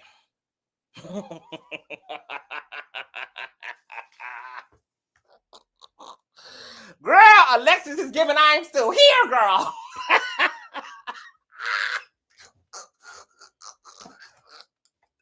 Girl, get me up out of where? Baby, talk that old Hyman, old nasty piece of lesbian. Oh, nasty piece of lesson, girl. I don't know who you thought this was, bitch. You should have read your manual. You should have read your contract, sis. I'm pooching through where I'm supposed to be and can be pooching through it. My God. Now, let's talk about the enlightening experience I had with one of Tish's followers, okay? So there's been a big conversation going on in my Instagram comments. And, you know, some people are being typical assholes. You can expect that. But there are also people who are being really, like, they're being really for real about the conversation. And one of those individuals, I'm not going to call her by her name because I don't know if she wants to be mentioned, but we also ended up in the DMs together. And we had a very, very, very touching conversation. This individual is also a natural born biological woman. And she initially, too, was outraged and felt the way due to the way that Tish has narrated this whole thing, right? Because people like Tish, they fearmonger. They prey on your ignorance. They prey on your polarization. They're banking on your polarization and your lack of understanding to get you into this kind of like emotional spiral. They're hijacking you emotionally due to fear and ignorance. So, you know, she really didn't think too much about it. She wasn't really putting two and two together. You know, for her at surface level, it was kind of just like, you know, 1 + 1 ain't gonna equal 2. But then when we got into the DMs and I kind of broke down to her, you know, what Tish wasn't breaking down to her, we ended up in a very, very, very human place. Matter of fact, let me see. I'm not going to show her message. I'm going to read her messages. Let me see here. And you guys run the lights up.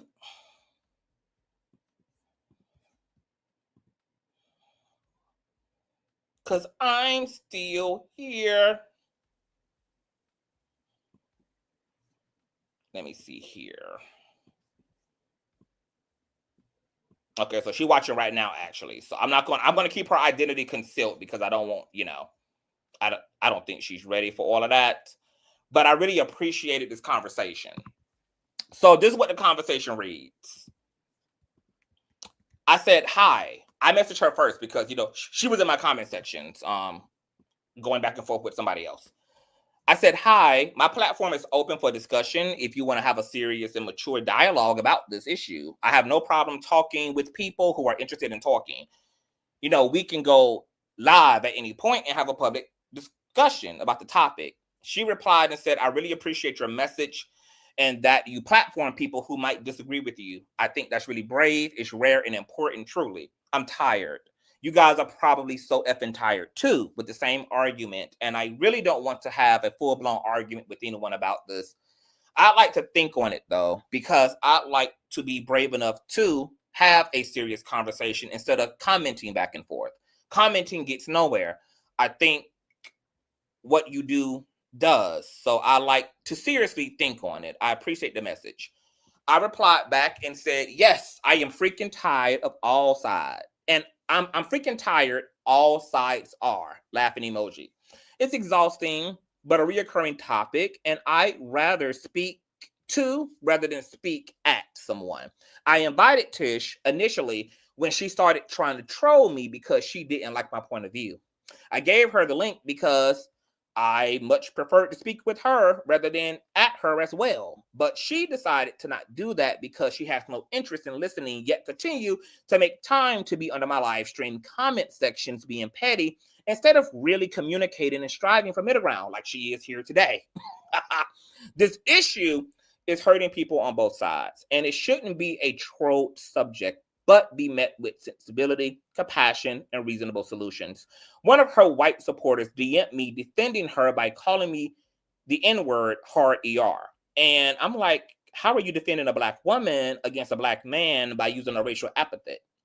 These are the kind of people she weaponizes who are weaponizing her as well against her own community. Her concerns are understandable, but the critiques were how she went about addressing them by projecting onto Alexis about a privilege that Gold's Gym policies afforded Alexis and how She's an unconventional female, othering an unconventional biological male, both embracing their mask and femme, but it only being acceptable for a woman to do in her eyes. Their critiques were about Tish's hypocrisy and conduct. Alexis agreed to sit down with me this Saturday to share her journey and experience and deal with it head on. Tish is avoiding talking to someone who is intelligent and will present her with the hard questions and accountability. I will be asking Alexis the hard questions in our interview as well. Then I sent her the screenshots of Tish's racist MAGA following, calling me a hard ER at her defense. Then the person I'm communicating with said, CTV, I'm effing disgusted that you got sent messages like that. Reprehensible. And I hope you know or find exactly who they are and hold them accountable, because F all of that. I'm really happy you're going to sit down with Alexis too. And I hope you press her about her life, her experiences, her past, etc. It's never a good representative on either side, is it? It's always an Alexis or a Lily Tino or some Ish, or hell, a Tish in this case. I don't think Tish is a particularly intelligent woman or someone who should be the spokesperson for this. I don't like her hashtags. I think she is moving from anger, but we had to have a vehicle to get a real conversation, and I guess she's it. Good, bad, or ugly, we need a solid conversation with solutions that take everyone into consideration, and then, never effing talk about it again, because, my God, I'll say this. I don't think there was or ever was an issue with trans women before like there is now. I don't think the community has gatekeepers working to protect them enough like other groups in society have. And I think it's allowed disingenuous people to tarnish the reputation of genuine trans people. There should be standards. There should be exclusivity.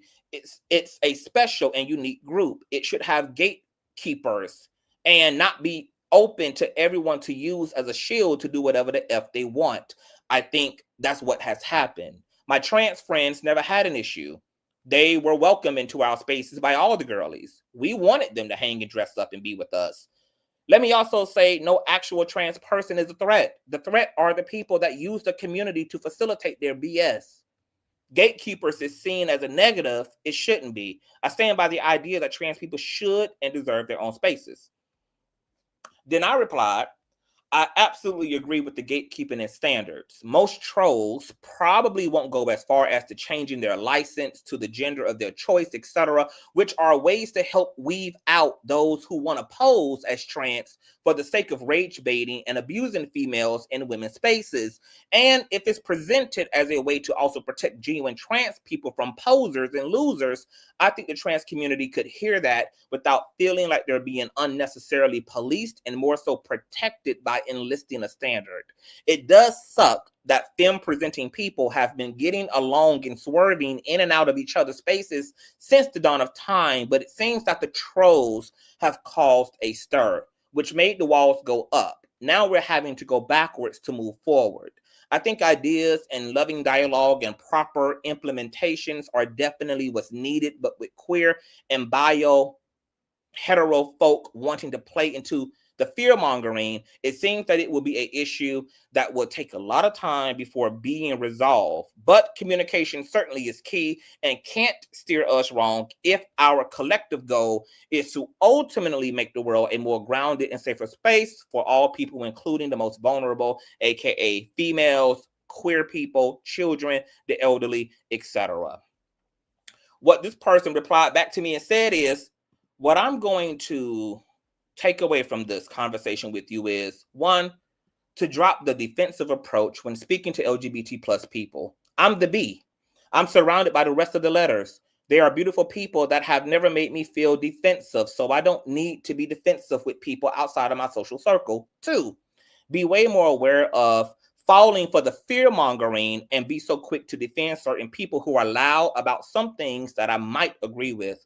We feel vulnerable right now, and when we feel vulnerable, we are susceptible to being misled and manipulated.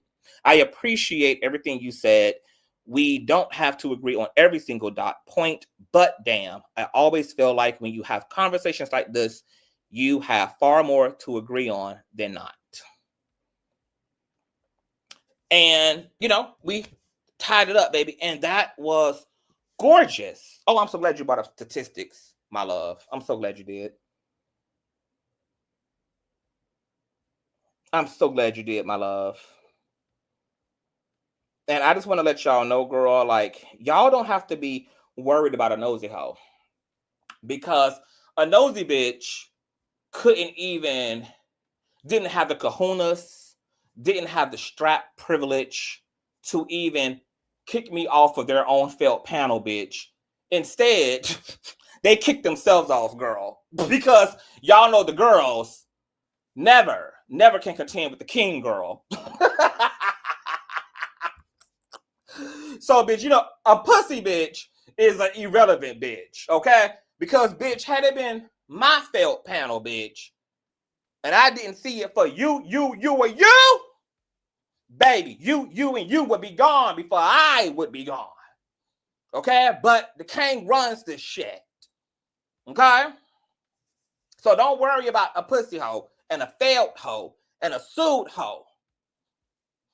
That hoe need to worry about why she had Jennifer Huff running to the courts to be investigated because she was the person who set Jennifer ass up. And don't make me spill the motherfucking tea, bitch. Don't make me spill the motherfucking tea, bitch. Because spilling the tea is going to be at the expense of the person she tried to fake protect while she was secretly using that same person to elevate her own social status. And y'all know who I'm talking about because we're talking in code right now. Don't make right, the Craigslist lesbian. Don't make me, bitch, give it up, girl, because bitches will be back in court, girl. The girls will be back in court, baby. Let's not forget, girl, what them emails and the DMs look like, bitch. Because they're ready. They're what? They're ready. And they ain't just ready for social media, girl. They're ready for them courts. Bitch. Now, how doing? Because I'm so glad. I'm so glad, girl. Well, Gemini Goddess, we don't mind Tish being here because, I mean, this is slightly revolving around her. But, we don't really need you here. You're kind of irrelevant. So since you think I'm evil, let me relieve you of my evil, baby. Okay? And you can go enjoy another commentary, okay? From a non-evil platform, from a non-evil commentator. Because I don't know why people don't know how to go relieve themselves. I don't know why people are willing to sit in discomfort, y'all. Like, what is keeping you from relieving yourself of evil? Bitch, I got to remove you from hell. Make it make sense. Like, be bothered enough to get up and go. Because that's all Tish had to do was be so bothered, girl, that it inspired her ass to pick those big ass shoulders up, girl, and to go on by her life. I don't know why y'all asses can't ever seem to get your ass up when you are sick and tired, go to sleep. When you're uncomfortable, get up and relieve yourself. I don't get it. Why we gotta give these girls wheelchairs and things? Why? Girl, why we gotta roll them out, but they the ones sick and tired? They so sick and tired. Hold on, y'all trying to send this to myself. They so sick. I'm so sick. I think. Baby, go think your ass on elsewhere. Bitch, you in the sanctuary. And you mad. You mad. Why you mad? Because I got your man? You mad? You mad because I'm a man and got your man? Now you mad? Now you mad? Why you mad? Why is you mad? Hold on, y'all. I'm sending this to myself, child. Y'all running like side. Girl, Alexis got the girl shook, bitch. Got them New York hoes running up out of them locker rooms, baby. They tough, baby, until Alexis come pooching through, bitch. Girl. A bitch could never move me out of my motherfucking spot, bitch. I don't give what type of bitch it is. Doo-doo, doo-doo, doo-doo, doo-doo, doo-doo, doo-doo, doo-doo, doo-doo.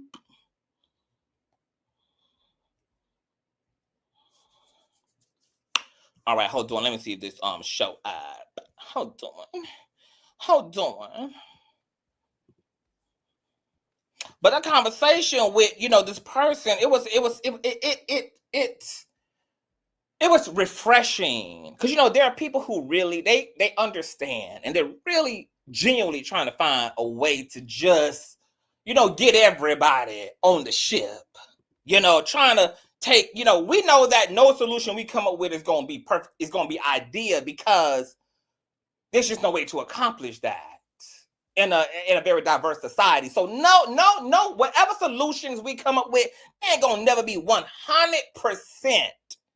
satisfactory, but they could be enough. Strides in the right directions. Hold on, y'all. Let me make sure I got the right shit up here. Hold on. To your love, you got to hold on. Hold on, I thought I had did I get the wrong shit? Hold on. Hold on.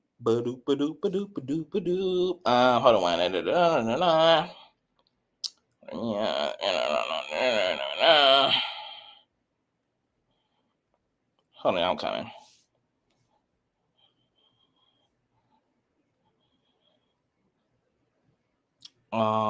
Youth at risk. Oh, just what I'm looking for. Okay. Hold on. Because baby, we're not scared of numbers over here. Girl, we're not scared of data. We use data actually.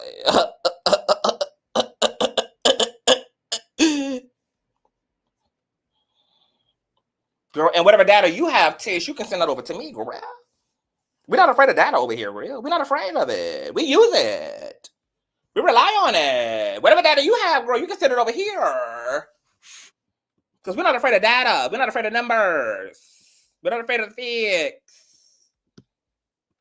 Oh, no, we're not. But it's so mean, girl. We don't know why they mean. Why is they mean? Why are they so mean? Why are they so mean?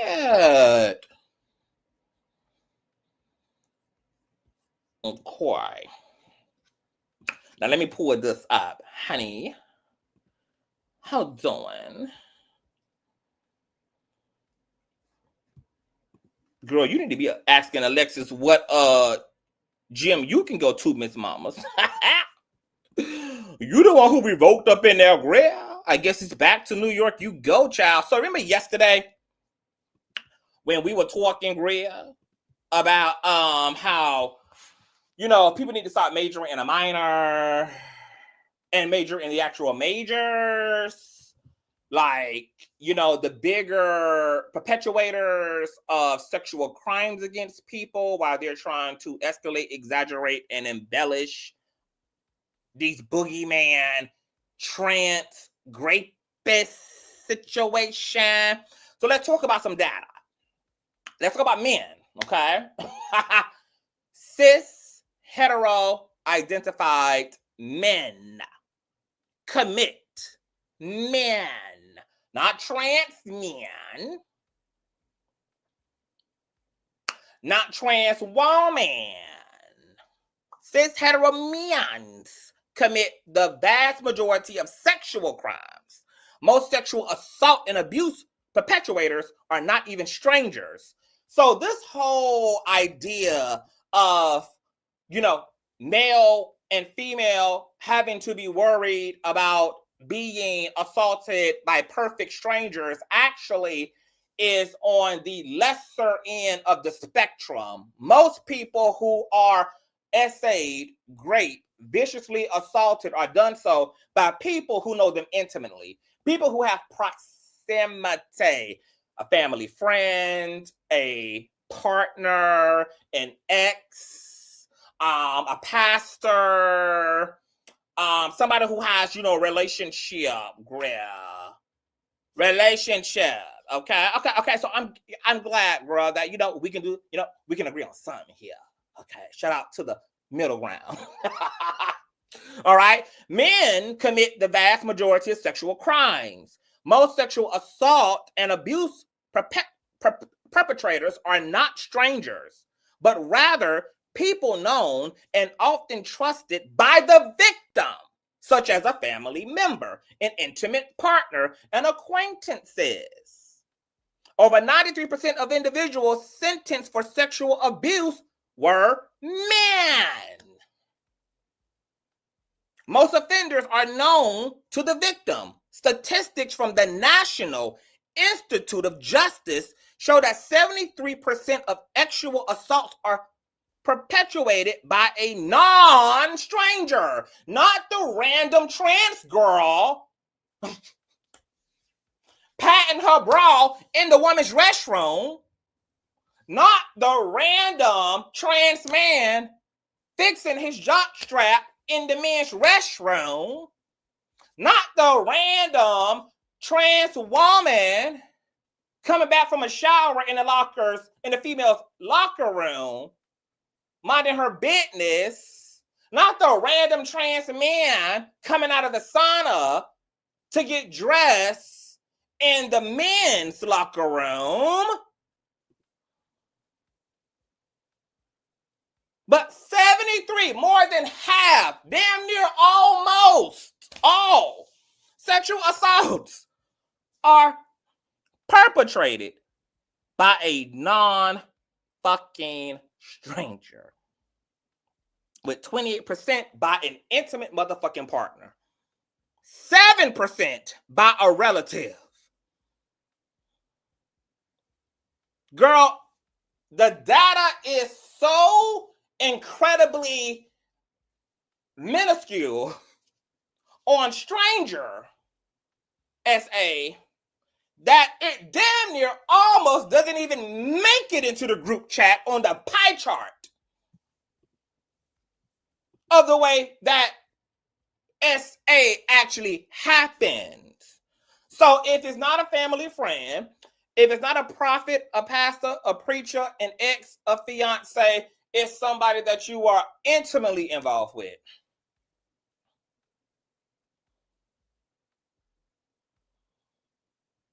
Now, Tish says she liked the data. So do I. And this is exactly why.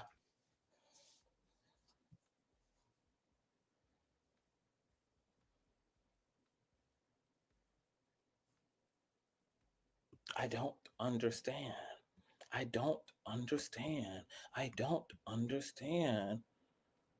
Okay, Stara says, is Jessica Kahino the man that transitioned into an old lady? Yes, Jessica Kahino used to be Jacob Kahino, big booty, sexy ass gay man who then transitioned into Jessica. What problems you got with Jessica, Stara? You got smoke with Jessica? What's the issue with Jessica? Jessica already said, girl, she ain't coming out of hiding, bitch, until she get all the surgery she did, girl. So y'all ain't gonna be seeing her. Cause she still upgrade you. Let me upgrade you. Stara! What problem you got with Jessica? Jessica, your transition was a flop. You have a D, a little upgrade from Miss Black. Is Jessica in the chat? Or y'all just going in on transfer because y'all can? Oh, hey, Jess! Oh, I'm like, girl, where did Jess enter the group chat at? Hey, boo! Oh, okay, baby. So y'all got a little versus match going on down there, girl. Stara, do you really want that Jessica smoke, girl? Jessica is the OG bitch. You know, me and Jessica, you know, the TSs and all the things, but you know, we not new to this shit. We true to this shit, girl. So y'all got to come a lot harder, girl, than just talking shit and hurling insults. That don't work. We done been tried by fire. You can't be a public figure, girl, without having, you know, tough motherfucking skin. Like, you got to come into this shit, girl, knowing that it's going to be the jungle, honey. You got to go in, baby, knowing that the cross is going to be crucified, baby. You can't come in here fragile, honey. You know, a lot of us are OGs. We titans in this social media shit. We've been here for too long. We can handle this shit in and out all day long, honey. Okay, we eat this shit for dinner. Jessica says, a man can never do what I do, baby. I didn't transition into an old lady. I evolved into a woman with grace, peace, and power. Try it sometimes.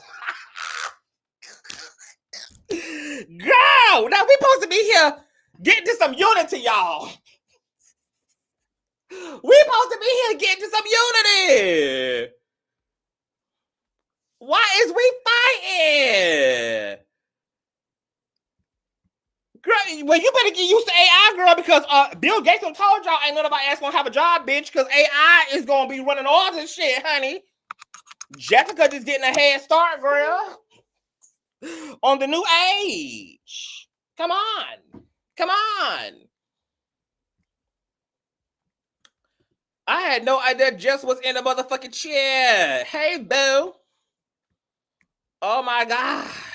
Okay, I'm going to be dropping the link, too. But let me get back to these statistics, girls. And Tish love her some data. We love data, too, girl. Probably more than Tish does. Victims. Perpetrators often victimize someone they know, including friends, classmates, co-workers, family members, or caregivers. Many perpetrators have a history of previous abusive behavior, though some may have little to no prior criminal record. Oh, let's talk about the wonderful place that SA doesn't take place at historically, which is in bathrooms. Because according to actual data and the actual research, many assaults occur in or around the victim's home, unfortunately, often in the context of a date or party.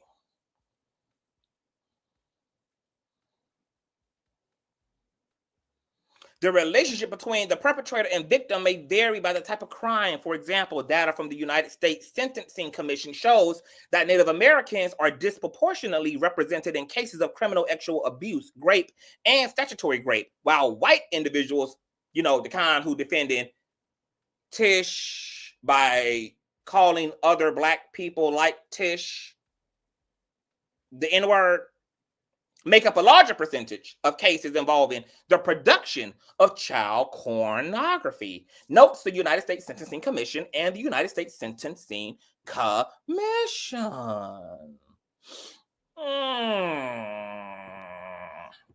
Oh, girl. Now, they might not like this kind of teaching here. Transgenders. Well, you know what's fascinating about this fake fear-mongering of equating trans people to rapists and sexually deviant people? That actually would be the quite opposite, because transgender individuals actually, according to the same research, experience a disproportionately high rate of sexual assault compared to cisgendered people. So isn't the big gag that while people out here, girl, protect the children, protect the girls, protect the women from trans people are actually the perpetual proverbial victims of SA at a quantified rate, even relative to cisgendered people. Let's read that again. Transgender individuals experience a disproportionately high rate of sexual assault compared to cisgender people. Research consistently indicates that trans people are far more likely to be victims of sexual assault than perpetrators. Now, Tish is the one who said she liked the data. Girl, once again, girl, I don't understand how you're getting ate up. How you even get up by like your own defense to your plight. You in here, girl. Put up the data. Put up the data. Oh, I was already 10 steps ahead of you, girl. Baby, I'm a master debater. And sometimes I masturbate. But I'm a master debater. I was already ahead of you, honey. I'm clear. Some of us actually do this. You're the one sitting in front of Harvey on TMZ admitting that you don't know shit about the tea. You are the least educated one in this whole conversation, girl. You might have been lesbian your whole life, but you ain't been enlightened and informed your whole life. See, some of us have been doing this work, pushing data and information, using our platforms to do this effectively for a long time, baby. A long time, girl. And you knew this. That's why you didn't want to hit this link. That's why you didn't want to get into the beehive and rumble with the king bee. You love that comment section because you're safe and you can't take no visible L from that comment section, even though you still get a visible L from that comment section. I love this for Trish. I'm so satisfied, baby. Let me go ahead and read that back again.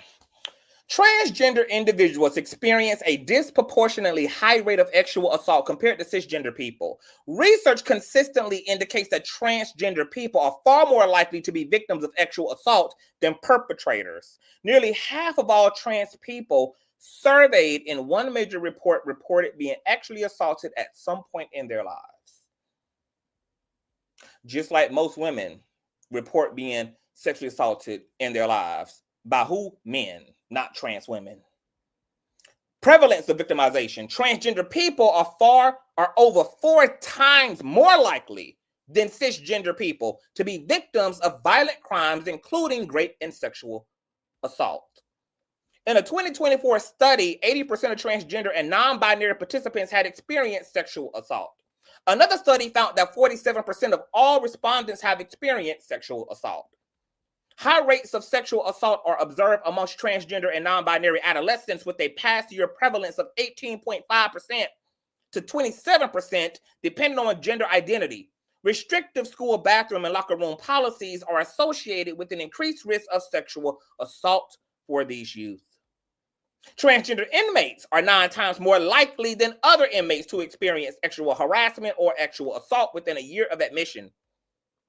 Lawsuits are highlighted instances of sexual abuse and harassment within men's jail facilities for transgender women. And guess who trans men and trans women are also being essayed by? The same motherfucking cis hetero men that are essaying and violating women. Females.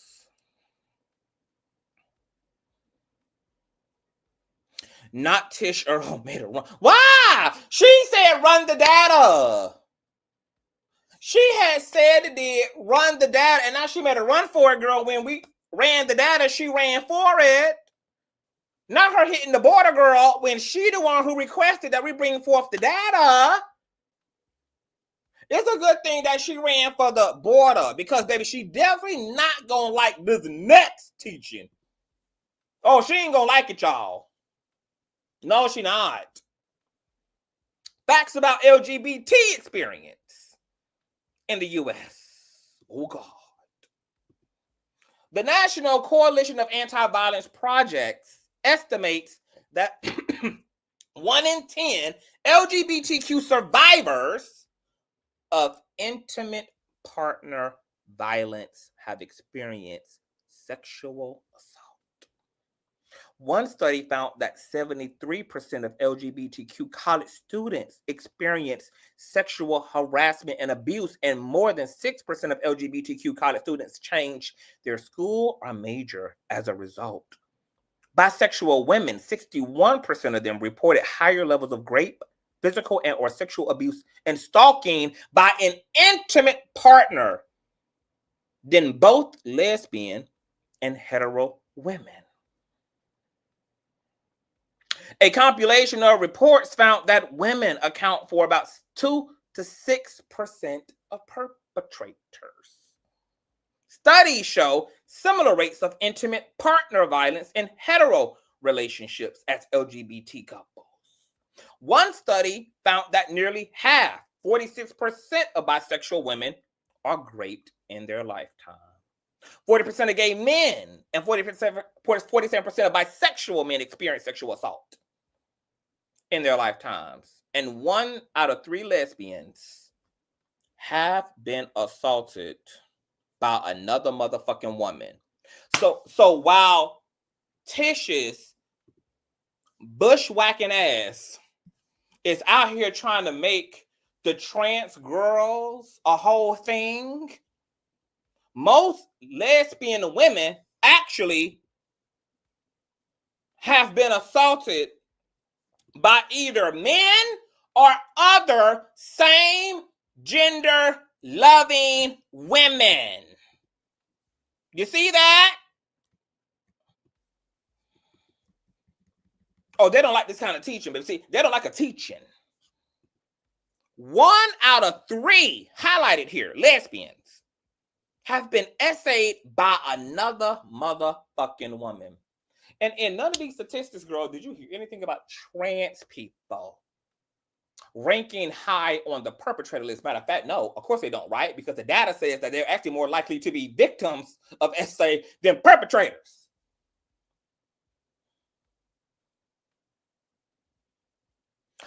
Is this why they be mean-eyed?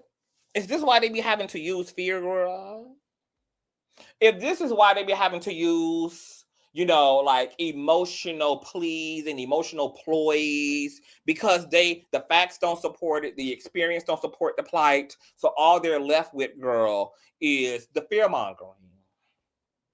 The data not on their side, the anecdotal experiences are not on their side. Hell, I just read to y'all a whole exchange with another bisexual woman in my chat who was like, girl, we've never, me and my cis bisexual sisters, we never had no issues with femme presenting people in our spaces.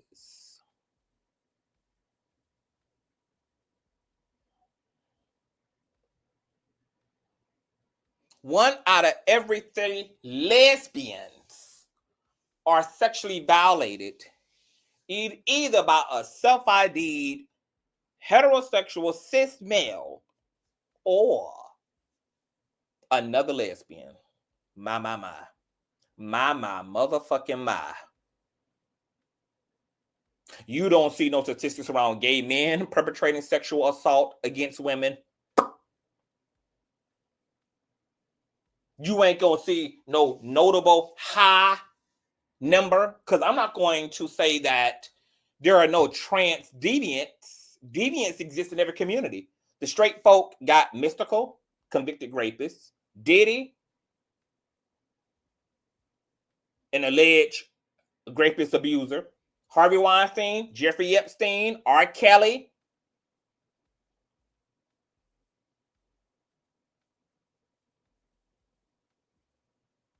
Every community got a deviant. But what the trans community don't got,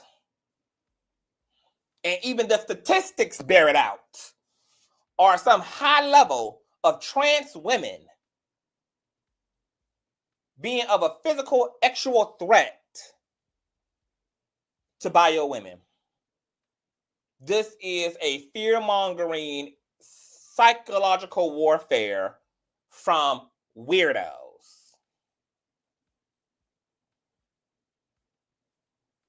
Sure, have there been a trans woman who was a PDF file? Sure. Have there been an instance of a trans woman being mentally ill or terrorized? Sure. Ain't no one community filled with a bunch of perfect motherfucking people. Women, have y'all not seen the algorithm filled with females going to jail because they're having inappropriate relationships, girl, with their students? I got a friend who worked in the women's prison in the prison system. Women COs are constantly, girl, being walked out every week for having inappropriate relationships with inmates who are considered a vulnerable class. Every group got them. But what we not gonna do is pretend, girl, that the data is there in such a way, girl, that it should lead to an unusual level and high degree of concern about something that trans women don't generally, collectively do, which is perpetrate actual harm on biological women. Sorry.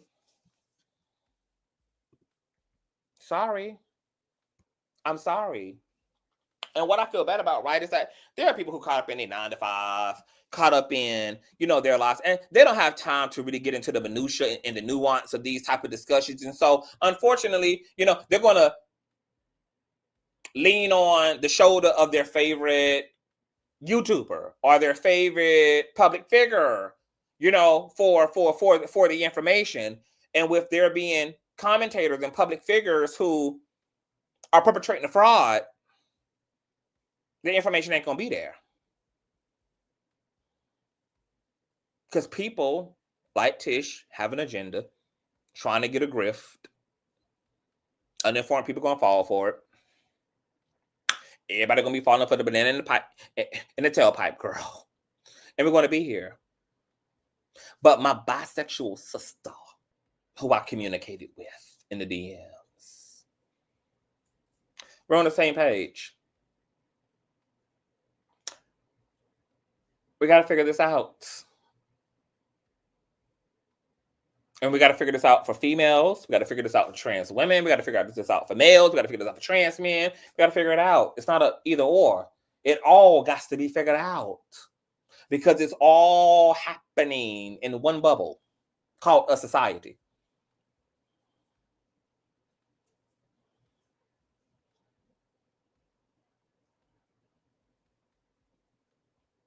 I already told y'all, I'm not here to cape for I'm not here to create space for just one person. All people.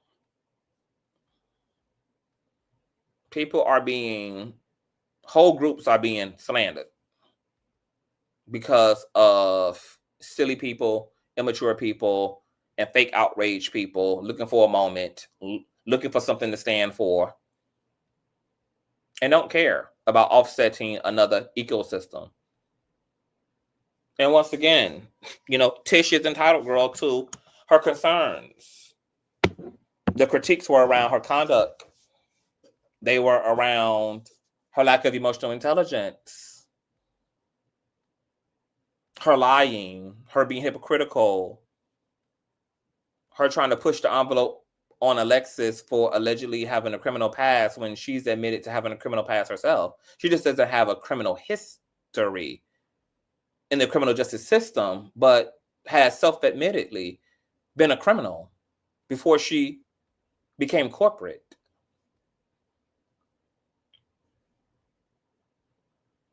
The DV rates are high in the lesbian community. She's more likely to perpetuate harm against a woman than transgender is. This is the gag. This is the gag, girl. She's a lesbian.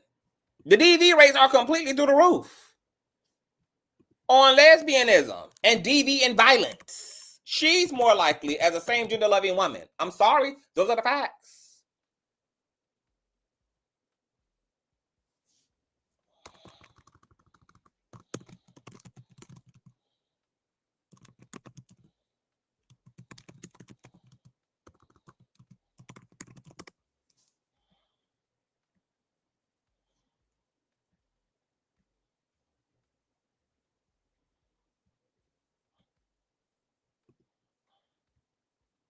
It's a mess.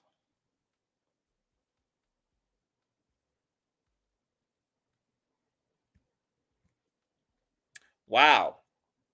61% of bisexual women and 44% of lesbian women surveyed in 2013 reported some type of intimate partner violence. Oh, let me just screenshot this shit.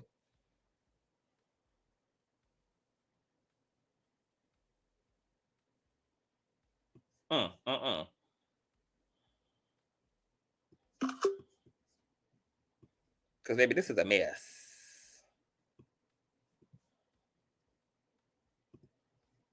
This is a mess.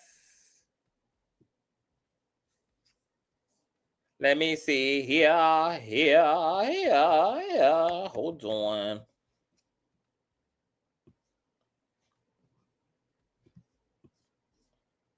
%60 of bisexual women and 44% of lesbian women surveyed in 2013 reported some type of intimate partner violence, compared to 35% of straight women. Intimate partner violence includes emotional, verbal abuse, physical abuse, stalking, sexual assault, and more. So why don't we know that queer relationships have such high rates of abuse? Well, for starters, physical abusers are often portrayed as violent ass men. So along with many other misconceptions about women-loving women relationships, many have trouble understanding why and how this abuse may occur. It's especially dangerous when queer women themselves are conditioned to treat their own unhealthy situation differently than a heterosexual couple might. Aside from physical violence amongst the lesbian relationships, our society's apathy towards emotional abuse means a lot of psychological violence is overlooked, especially when we're already programmed to see men solely and exclusively as the perpetrators of said abuse. See, I knew that we would end up in a knot if we played the statistics game. I knew we would end up that's why I didn't want to lead from there, because baby, the data makes everybody look like trash. The data makes everybody like trash. The straights, the cis, the queers. That's why I ain't want to lead with the data game, because baby, the data game is going to mess all this stuff up. But since Tish wanted me to pull the data, we had to pull the data. Now, beyond Trish and her DMX cornrows,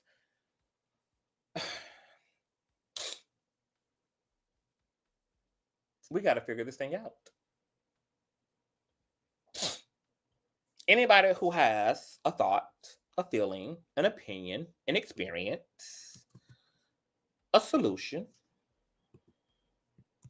may hit the link and join. Beg for the data and motherfucking ran. Ran for the border, girl. Where you at? You said you would be there for me. Where you at? Where you at? Baby, where you at? Because I don't understand.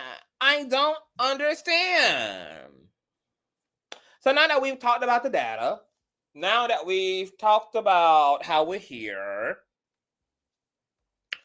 what's next? Alexis is going to be here Saturday at 5 Eastern Standard Time to bless us with her story, to bless us with her journey, to bless us with her tea, her truth. She's here to make love, not war.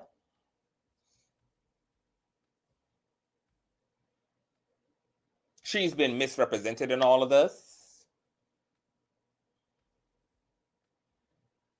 Hit the link. Take a risk and get fired, LaCondra. Take a risk. Take a risk. Jesus is the way. I agree with that. Make me, because Jesus is my way. All love.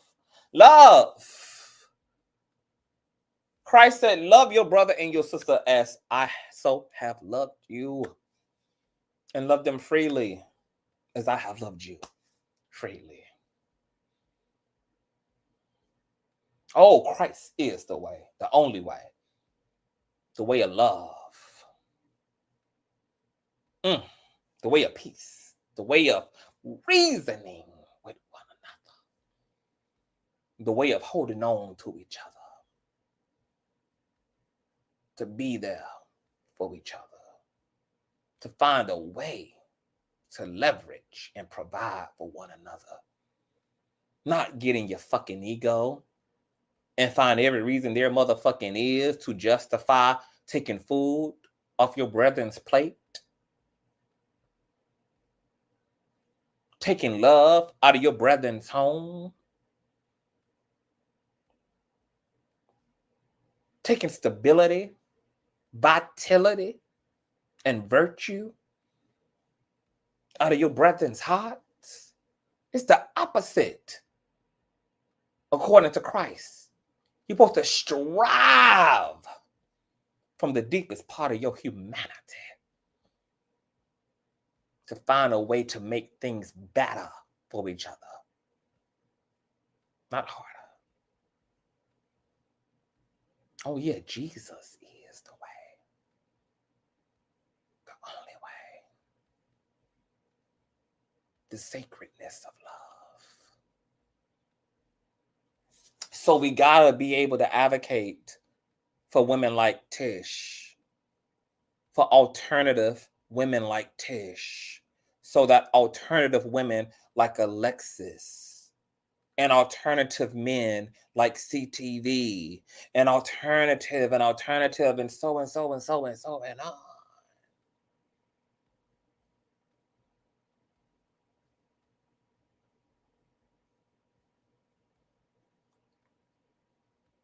Because the raccoons are under a false impression of pseudo security simply because they get assignments from Massa rather than lashings from him.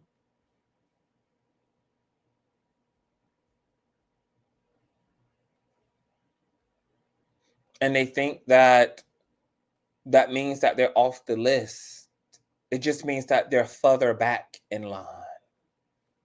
They have a little bit more time to experience a sense of normalcy until it's their time for the whips and the lashings. Oh, light and love to our raccoons. They know not what they do, as Christ would say. They've rationalized it to, we can't beat them, so we the only thing that makes sense was to join them. We can't beat the system. We gotta join it. Instead of getting rid of Massa, we gotta beg for better treatment from Massa.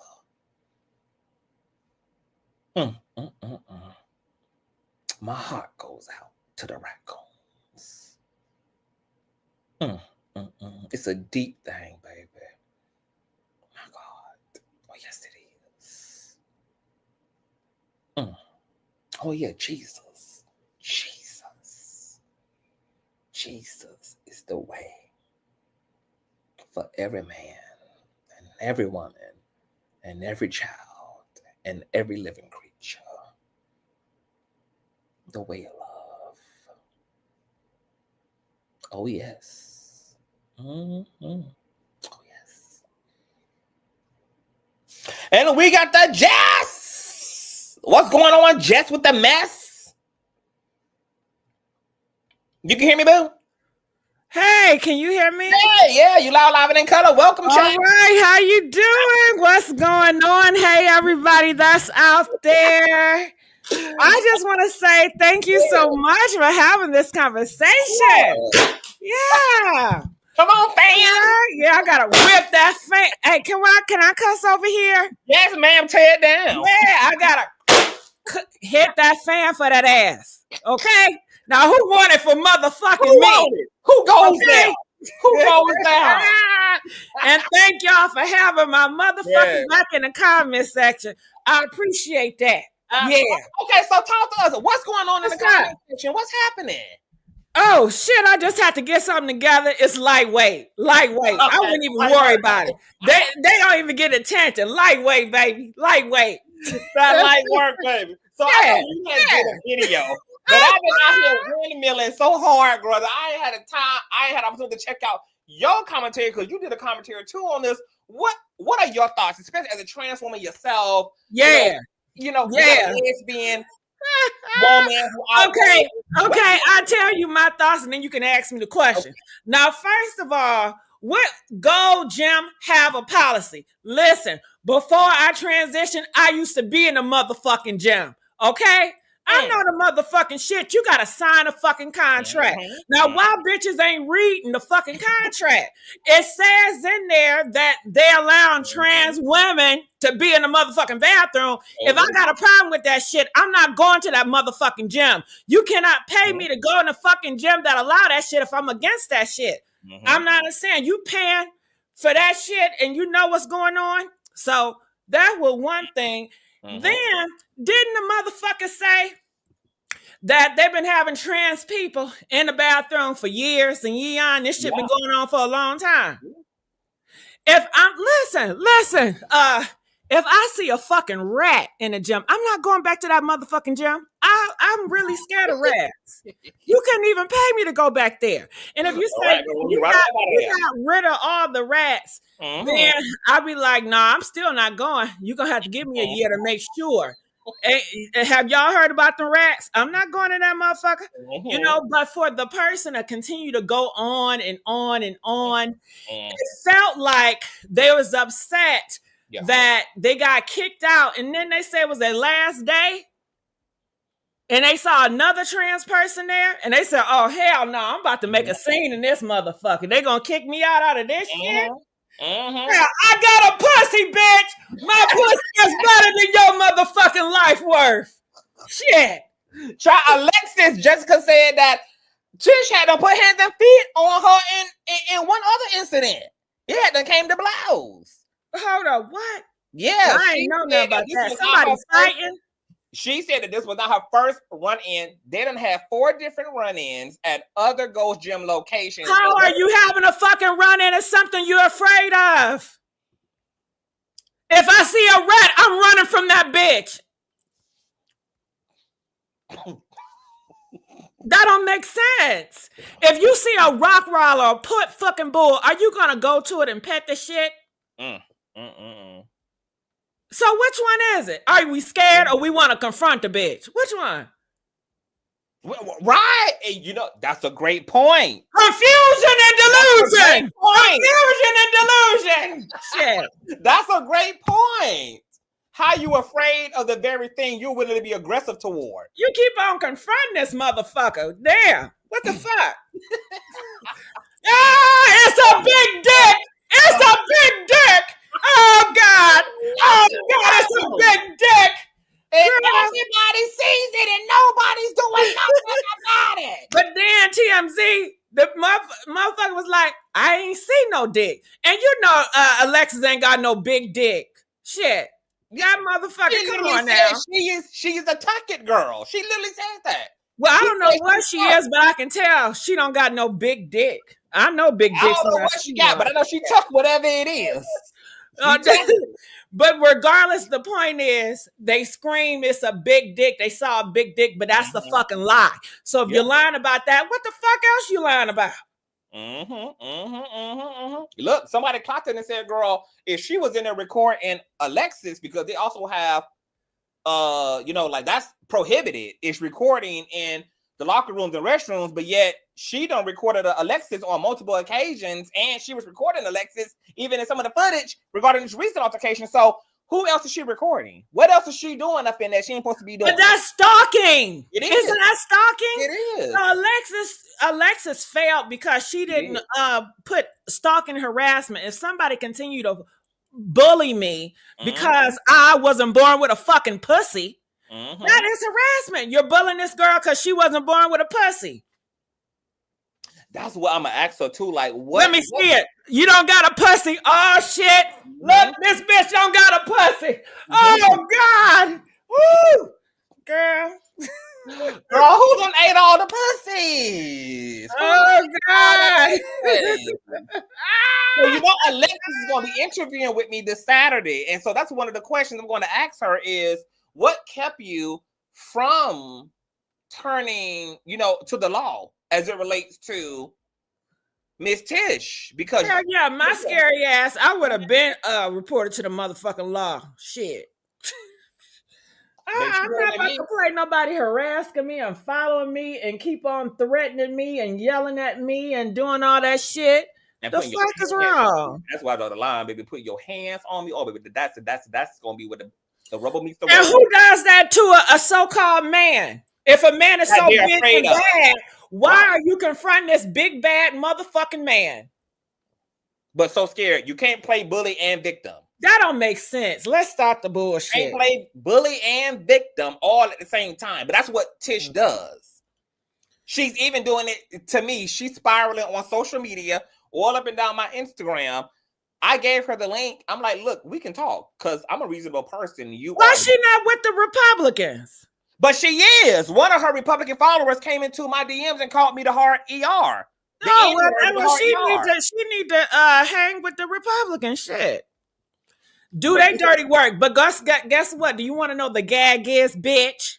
Mm-hmm. The gag is once they got finished with the trans, you know they're going to come for the hard butch lesbians. Because you know heterosexual Christians do not like to be around lesbians in the motherfucking bathroom or the locker room. Especially that individual, I was raised in the church. They hate lesbians that's butch like that. They hate gay feminine men. They don't feel comfortable around gay feminine men in the bathroom or the locker room, or women and lesbians. Look at Reddit. They even still talking about it. Yeah. I should not have to be around lesbians when I'm showering.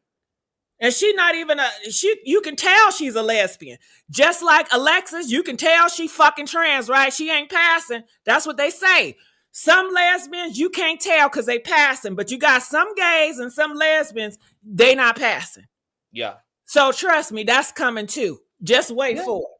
Yeah. Because we've been in this road before. Wait for it. Hey. And I gotta ask, let's just play. How do you feel about heterosexuals feeling uncomfortable with butch lesbians in the bathroom? Because since we care about everybody's feelings, right? Let's care about everybody. Yeah. They were just having that conversation about women like Tish this 2-3 decades ago. About butch lesbians. Baby, we still having it today. They still having it today. Just doing the same thing. They still having it today because they feel like a woman should be a woman. Okay. Now, when we're talking about gender, okay, the sex wars, you know it's coming. Where they want women to do what? Give babies and wash and clean and stay your ass at home and do what you supposed to do. Okay. Okay. So, and that's the same Republican group. So that's why I say, honey, wait for it. Yeah. And look, how about this gag? Jess, Tish was in the comment section earlier and literally said that she just got clocked in the female locker room herself because another woman thought she was a man and felt uncomfortable, and she assured the woman that she was also a female as well, and had to apologize to another female who thought she was a man in the women's space. And how about this? I got another one for you. Those same Republicans, some of them old school, honey, they feel like this. And then you got some black men too, that if you're a hardcore lesbian, they gonna beat your ass like a fucking man. Since you want to act like a man, you think you a man. I know y'all heard that hate too, right? Yeah. There are some people who ain't gonna put up with it. They're not gonna put up with the foolishness. But you want motherfuckers to give you grace in that shit, right?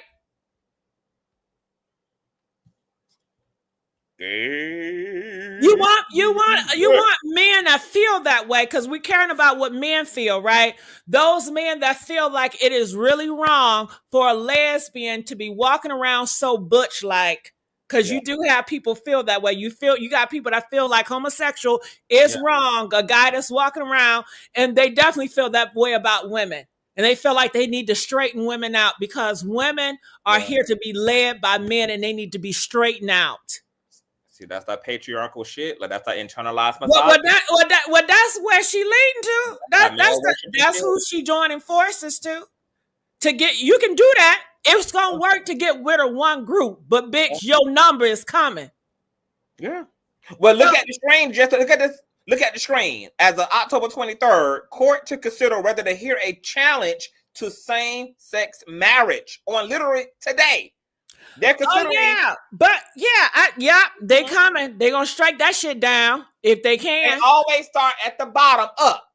So I already knew when they started coming for the trans girls, the gays were up next, the lesbians would be up next. It's always a trickle up effect. Of course. I mean, it didn't start. It started with the abortion rights. I mean, that was the hello shit. That's when they already took women rights away of their own body. Okay, and that's everybody should have been rallying for them. But it is what it is. So we all gonna feel it. So just be prepared, and when it get here, please just don't act shocked. Cause I'm ready and I'm prepared. But they is everybody. My motherfuckers want to talk about my motherfucking AI hoe. Okay, shit.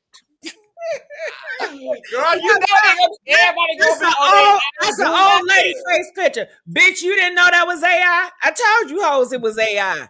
Damn, you that damn gullible? Right, honey. Like y'all ain't clocking me. I clocked y'all. Girl, please. This is my game board. Clock your shit. Yeah, this is my fucking game board. Bitch, please. The criminal researcher says Obama enacted that OFC BBL Trump was going to strike down gay men. Baby, consider it, baby. It's on the table. It's on the motherfucking table, baby. Yeah, so all you homosexuals that's out here twerking that ass and twerking that wigs, hello. But you know what, Conscious? Half of them don't even give a fuck because they don't even care about marriage. It's only the high quality, I feel, with high morals and values care about it. But a lot of them, honey, as long as they can suck a dick.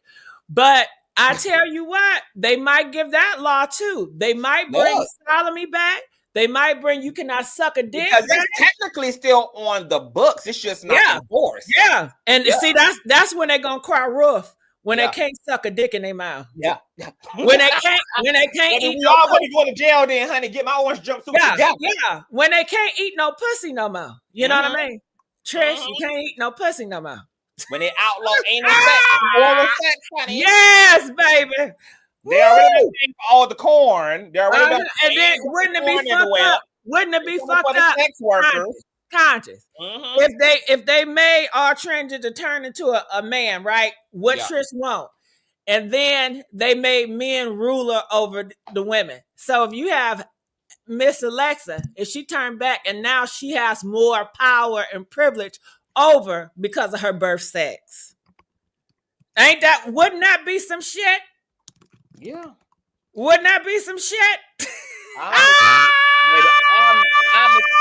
I'm expecting these motherfuckers. Man, that would be some shit right there. Jess, I am expecting these motherfuckers to get wicked with it, to get twisted with this shit. They in power now, so I'm expecting them to get twisted with it. Oh. Yeah. Sherry says, Tish, you better understand that we are all living in this pot of vegetable soup together, and all vegetables are different, but add unique and equal flavor. My God, today, baby. We all in this shit together. Now read Tatiana, and Trish need to read this because they definitely would treat her like a damn man. CTV and Jessica, that's exactly what the police did to my ex-girlfriend. She's a stud, and they treated her like she was a man, and they beat her like one. That's what they do. That's how I was raised. If you want to act like a man, you want to build muscles like a man, they're going to beat your ass like a motherfucking man. I got today. Because they don't like that shit. Yeah. It makes them throw up in their motherfucking mouth. Yeah. Yeah. Now, where did you and Starra get up? So y'all must know each other from a past life. I don't know that mother. I don't know nobody in this motherfucker. She came for me. She wanted to fuck with me. Starra, you what is the tea? Why you wanted to fuck with me? Why do Jess got your panties all in a bunch, Greer? I don't even want to know, to be honest with you, because I'm not into pussy. Because I'm up here, I just happen to look down, and I'm like, what the hell is going on? Oh, she couldn't help it. She loved to put her mouth on me. Oh, yeah. Oh my Lord. God damn it. The Republicans are angry, delusional, weird, and closeted homosexuals. They wear panties up. Look, they be crashing grinder. The Republicans be at these conventionals, honey, crashing grinder and jack. Closeted LGBT folk openly oppressing open LGBT folk. Make it make sense. The biggest download community in America is the Republicans and MAGA. Well, I can make it make sense. So what you want to know about them? I fuck with a few of them. A few who? Republicans. Why? Because the dick was so good. You know what? Laverne Cox said the same thing, baby. Baby, all that hatred, it must result in good sex. Because a MAGA had Laverne ass turned every which way but loose. I understand. And he was military too. My God, you know what? Hers was police, I think.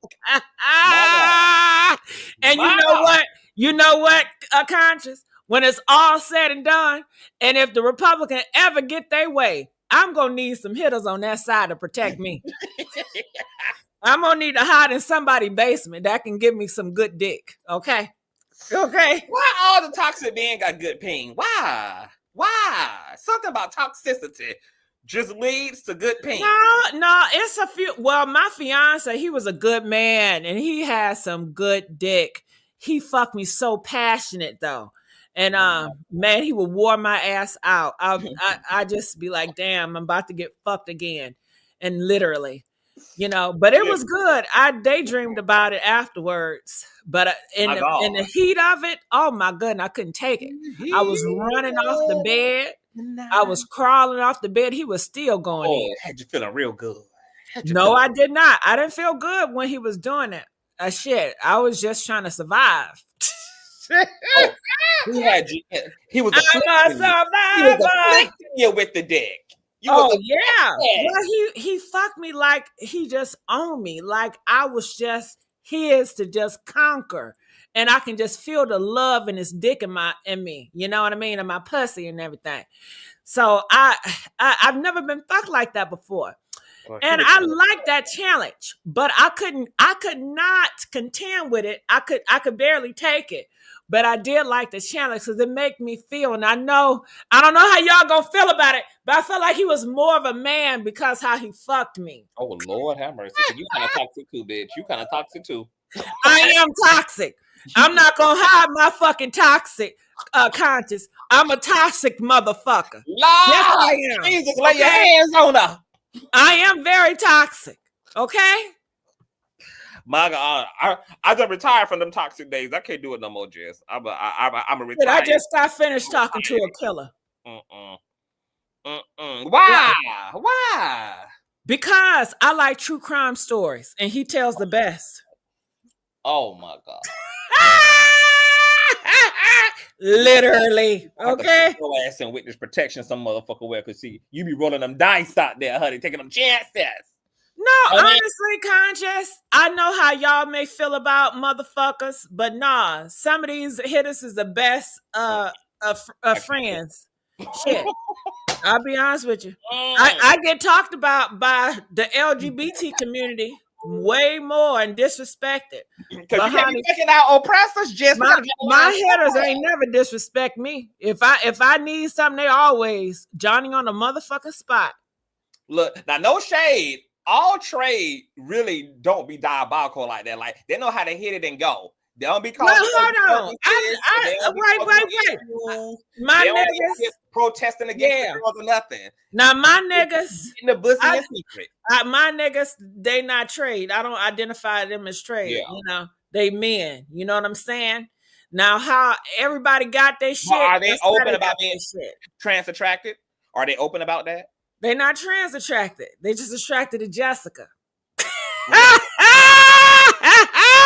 Is they opening about trans being attracted to Jessica? Yeah. We go out. We travel together. We do every motherfucking together. Ain't nobody that's laying dick in me ever been shamed of motherfucking me. Period. Shit. I don't get the same treatment other motherfuckers do. I don't have the same standards. Yeah. Shit, every transgender, every homosexual, we all ain't the same. Yeah, we're not a monolith. We is not created the same. You can see. Everybody got different standards. Everybody get different treatment and all that shit.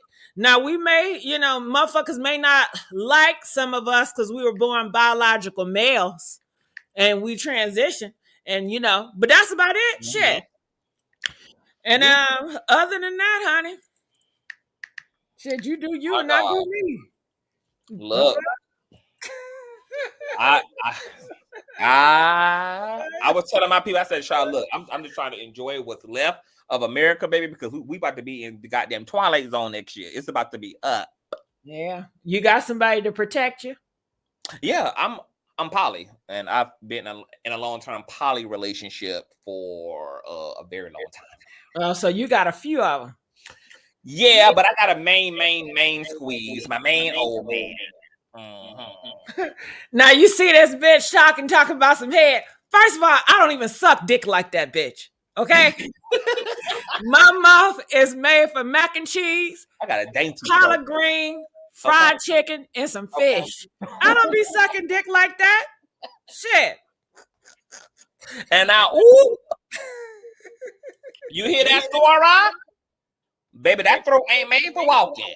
You hear that story? Yeah. No meow. I did suck a mean dick when I had low self-esteem. That's when I sucked the best dick. My God. But now I'm high in the head, so you can't tell me nothing no more. So when your self-esteem came up, your knees came up with it. Yeah. I ain't sucked dick as hard. Yeah, I was sucking dick like I wanted you to love me.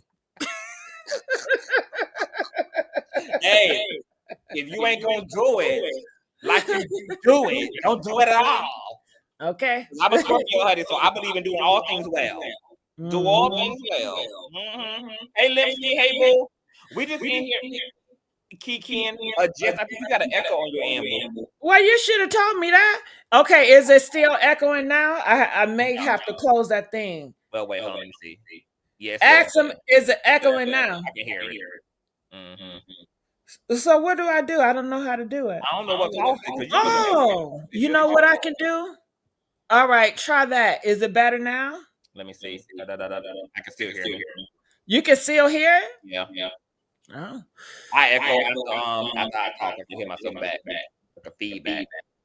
And you can hear. Okay. Yeah. It just started though. Like it's been clear up until the last few moments. And then they say it's you, TV. How it's gonna be me on my own show? I don't know. Okay, I'm gonna say it again. Do you hear anything? I'm closing out all boxes. So let me see. Nope. See, it wasn't me. It wasn't the CTV. It was just with all them damn tabs open. It might have been me. I don't mind you blaming me. It's good now. I don't hear it now. Okay. It's good. Mm-hmm. Well, I tell y'all, I apologize for that echoing shit. I hate to hear it, so I do apologize. They never heard before. If it's my fault, I don't mind taking accountability. Mm-hmm. It's gone now. How y'all ready to blame y'all king? Y'all quick to blame y'all king. Now, any other questions you got for me with this bathroom stuff? Any questions you got for me with this bathroom stuff? What bathrooms do you use? Do you go into the women's restroom publicly? If I want to, yeah. I go to the men's room if I want to. Shit. How you feel about them saying a third bathroom? Create a third bathroom. How you feel about the fact that because some trans people don't want everybody knowing their teeth, like they don't feel like they owe that to the public, they ain't gonna want to use a trans assigned bathroom. Well, don't fucking use a trans fucking bathroom then. You better just don't cause no disturbance. Shit. Get in and get out. Shit. So let me ask you this question. No, you're not getting that out, but shit, you know when you look a certain way, you're gonna cause some shit. God damn it. Hell. Well, in that case, are you gonna cause some shit in either restroom then? What you mean? Not in the trans? Depending on where the trans person's transition is, if they in that in between, going either in the men's or the woman's is gonna cause a disturbance. Really? In the men's you would? Yeah, because I don't know. Do you know who Blair Whyte is? She's a trans woman. She be I know who Blair Whyte is. She's a Republican. Yep. I follow some of her shit. Yeah. So she was in a debate with some other trans women, and she said that she did a social experiment because people were saying the same thing to her, like, bitch, you need to go, to the men's restroom. You a trans woman. So she said she did just that in a federal building, and they damn near shut the motherfucking building down when she pulled up into the men's restroom looking how the fuck she looked. and caused a whole fucking disturbance. So she was like, what y'all want me to do? If trans women go into the men's restroom, optically, men gonna visually see women, that's gonna be an issue. But then if we clock it to the women and we come into the women's restroom, that possibly gonna be an issue. So what y'all want us to do? I'm surprised she did that shit. She really did that? She wanted to show people. You talking about Blair Whyte, the fucking Republican. She actually did that? Mm-hmm. Yeah. I'm surprised she did that shit. That's so shocking. Let me see if I can find it. No. You don't got to show me. I believe you. But I'm just shocked that she would actually do it. Like, that's something, like, sounded like she stood up for trans people for once. Yeah. Well, it was because she wanted to show people that it wouldn't work. Y'all keep telling trans women, go into the men's restroom. You need to be in the men's restroom. So she said, okay, I'm going to show y'all what the fuck that looks like and what that causes when a trans woman goes into the men's restroom. And it caused utter fucking chaos, an entire implosion. Damn. She was kicked out of the building and everything. It was a whole riot. Damn. It was a whole riot. And they didn't even believe that she was really a trans woman. Okay, so what? The guys didn't enjoy that? I would think the guys would have enjoyed the look. You know what I mean? Shit, because I was thinking about going to a men's locker room with some of my girls and just walking around naked. Oh, God. I would love that and see all them dicks get hard. We're gonna have to raise a GoFundMe to bail your ass up out of jail for exposure. No, in a man's locker room, you can be naked. Oh yeah, you right. Ain't nobody. I'm gonna go in there. I'm gonna twerk a little bit. I'm gonna definitely enjoy the steam room. Look, yes. Look. I don't mind. I'm gonna say I'm a biological male. Just because I got a pussy don't mean anything. I'm a biological male. Jess, you wanna touch it, bro? You might end up prison assaulted in that motherfucker, honey. Bro, you tested the group that ain't got no self-control, honey. Well, I'm gonna be there with a few of my other girls. So okay, we're gonna have a good time. Honey. Yeah, we're gonna turn that motherfucker locker room out. Do you hear me? And don't let a bitch come in. And you know I'm gonna say men only. You know men motherfucking only, bitch. Okay. You know the fuck what? So what's the worst? So like, have you ever experienced anything strange in the bathroom? Like, have you ever experienced people doing crazy shit in the bathroom? Fucking and sucking always. Yeah. Sex. Okay, people getting their sextivities on. Yeah, sex. Yeah, that's very often in the men's bathroom. Yeah, they love sucking and fucking behind their wife's back. They don't mind that. Yeah, they love that, honey. I've seen a lot of that. I've seen a lot of that. That's a go-to spot. That's a go-to spot for sex. Is the bathroom. I forgot about that. You're right. Yeah, it's the bathrooms. It's the spas, the shower. They be getting it busy, baby. Yeah, they do. Look, I used to have homeboys who used to run gyms, and they would tell me all of the secretions that they would have to clean out of the shower walls and stuff, honey, in the after hours. Because the boys. Well, I tell you what. When it comes to guys that have wives at homes, it's best that way because they can get one off and they're at the gym. They just got finished doing a workout. You know, they got all this pumped up, horny testosterone. They want to let one out with their buddies, you know, and then they want to go home and it's nothing. And it's no exchange. It's not we're talking to each other. It's nothing. It's just we just let one out and it's man bonding, you know? Yeah. That's all. But yeah, you guys, this is the Messy Sweet Spot. You guys, I do change my name. You know, when I change my era, I am Jessica Kohainor. Yes, I'm a trans. I'm biological male for some of you that have issues. Okay. A lot of people did not know your story, Jess. A lot of people were like, Jess is trans. I know they have outed me several motherfucking times on this internet. Several motherfucking times. Wow. Okay. Wow. How do you feel about that? Why do they keep doing that? Just leave me alone. Damn. You know how they do. You know how they do, child. They like to make a spectacle out of trans folk. They like to make a spectacle out of trans folk. I make a speckle out of their ass. Yeah, that part. That part. But thank you for being up, people. I'm going to close out. Make sure y'all follow Jessica, because Jessica, you got like 6 motherfucking channels. Yeah, you gotta follow my one when I talk about LGBT stuff. That's Jessica Kohainor officially. Okay. Yeah. And And then it's the Messy Sweet Spot.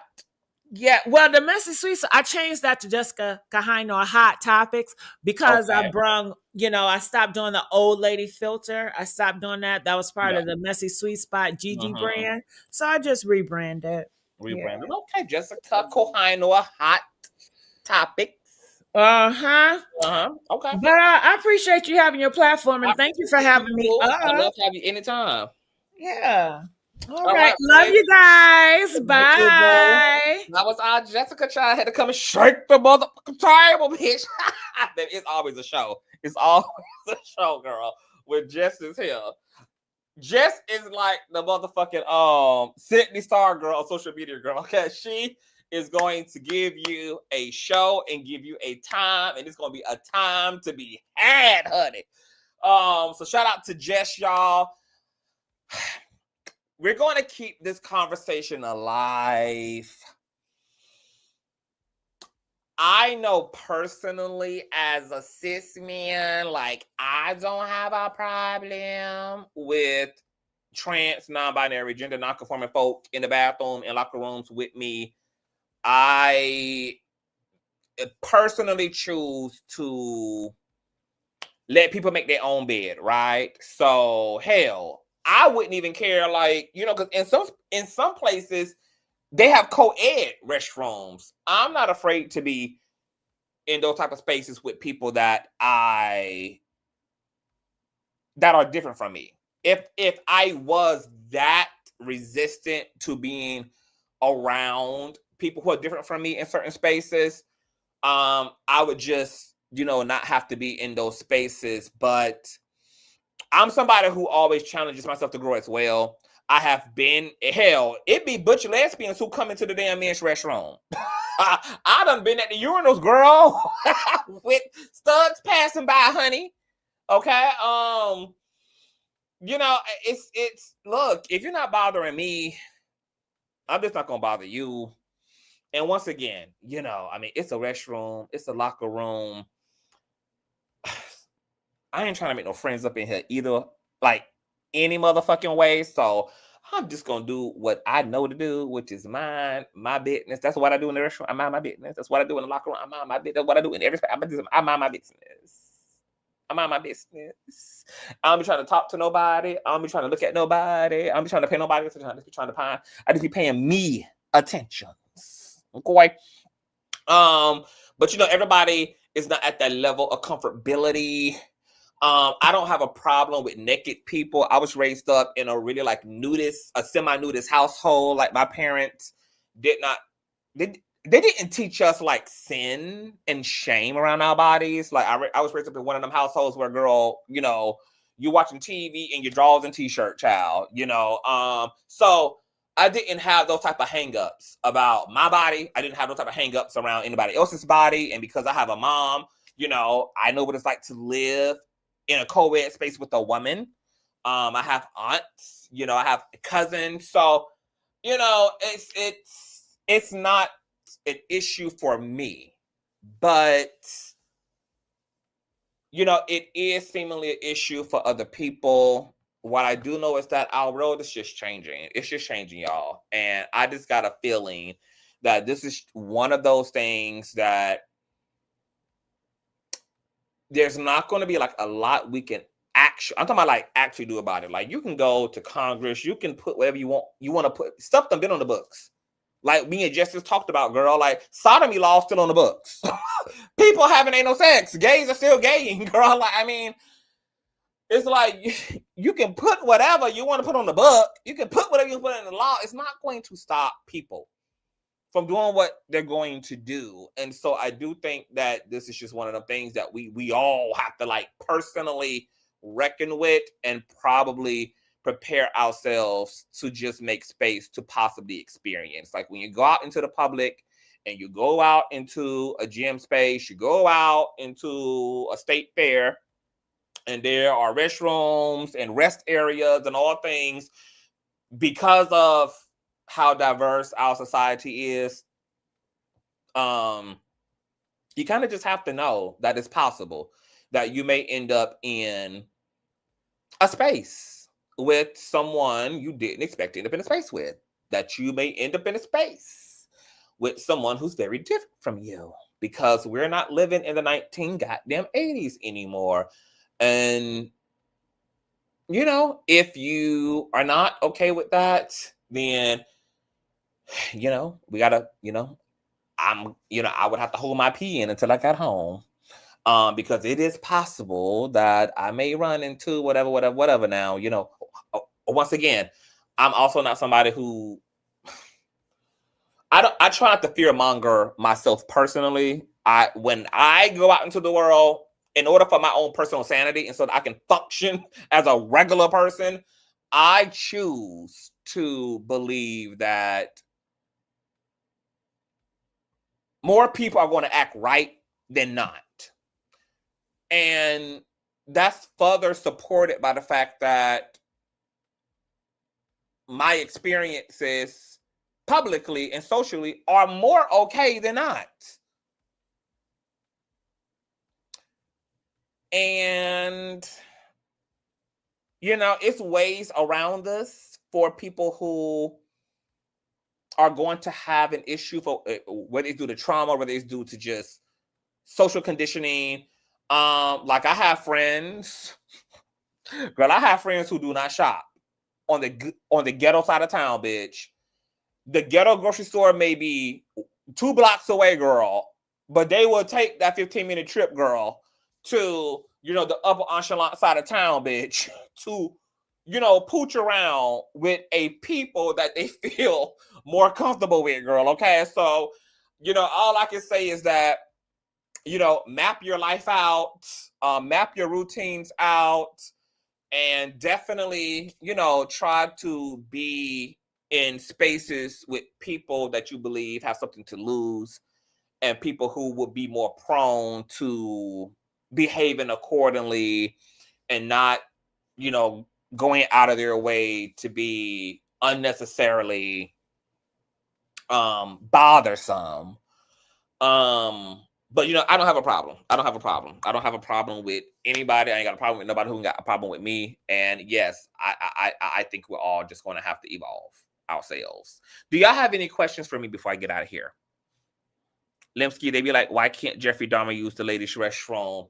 No, we don't agree that serial killers, Stara, should be in the ladies' restrooms. We do not want serial killers. We do not want registered sex offenders in women's restrooms, in women's locker rooms, in women's spaces. We don't want people who have committed sexual offenses and, you know, all those things in women's spaces. You know, like, we have to not move the goalpost in order to justify bigotry. We have to deal with the facts. And in this case, we're talking about trans women who are in women spaces in a time where privately owned businesses are creating the rules that allow for trans people to be in the spaces that affirm their gender. And these are not individuals who have violent offenses under their belt. These are not people who are even typically even attracted to women sexually. These are not, you know, just violent offenders. So even with Tish posting Alexis's alleged like criminal arrest record for drug trafficking, while Tish herself has admitted that she done ran with Crips and Bloods and gang members, like she done the same shit. Like Alexis just allegedly, you know, got caught for her shit, you know. But, you know, it's just it's hypocritical, child, because if you want to base having any type of a criminal record on whether somebody should be in the women's locker room or not, anybody who's committed any type of criminal offense, girl, then that also cancels Miss Tish ass up out of that motherfucking space too. Oh, yes, it does. If we're talking about discounting people who are attracted to other people out of people's spaces, girl, then Tish gonna have to get her ass up out of there too. She's attracted to women. It's just like, it doesn't work. It falls flat. It's stupid as well. We just don't live in a segregated society. But there are people who are concerned, and that's okay. Things are new, very new. There are lots of things that are happening in our culture and society that have never happened before. They're happening kind of out loud. And, we're having to psychologically work through some of these things. And unfortunately, like, there's always going to be transphobes. It's like there's always going to be racists. Like, there are racist people who don't give a fuck about how progressive America get, how unsegregated America get. They ain't never going to be okay with Black and brown people and their communities. Never. So some of this isn't going away at all. But that's not going to stop us collectively from moving forward. And as Make It Make Sense said in the chat, Jesus is the way. This is about us doing the work to be okay so that we all can have a society to live in that benefits us and that serves us. And I think we have to keep having conversation. I like the idea of what me and the young lady in my inbox were talking about with, maybe some gatekeeping tactics on trans people's parts, creating some standards so that queer people, particularly trans women and men, are not paying the price fully for what people who are trolling the situation are doing, like these fake performative trans folk who are literally going into spaces just to be annoying, just to be frustrating, just to rage bait, because that has been happening. So what can be put in place to help combat that so that genuine trans folk get to kind of be in control of their narratives rather than people who trying to make content and who are trying to just create a ruckus. Because as a lot of biological women have said, they've been sharing spaces with film presenting people since the beginning, bitch. And this has never been a fucking issue. Violence, sexual violence, none of this shit has never been an issue. Because it's not an actual issue. And we read the data. Tish wanted us to pull the data, girl. She told us to run the data, and then she ran her ass for the border. Because the data says,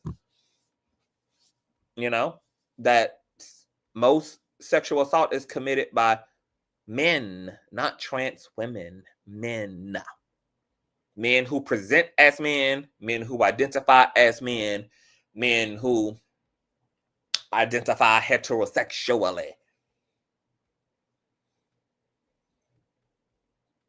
Sexual assault is committed mostly by people who are familiar to the victim. Friend, family, ex, current partner.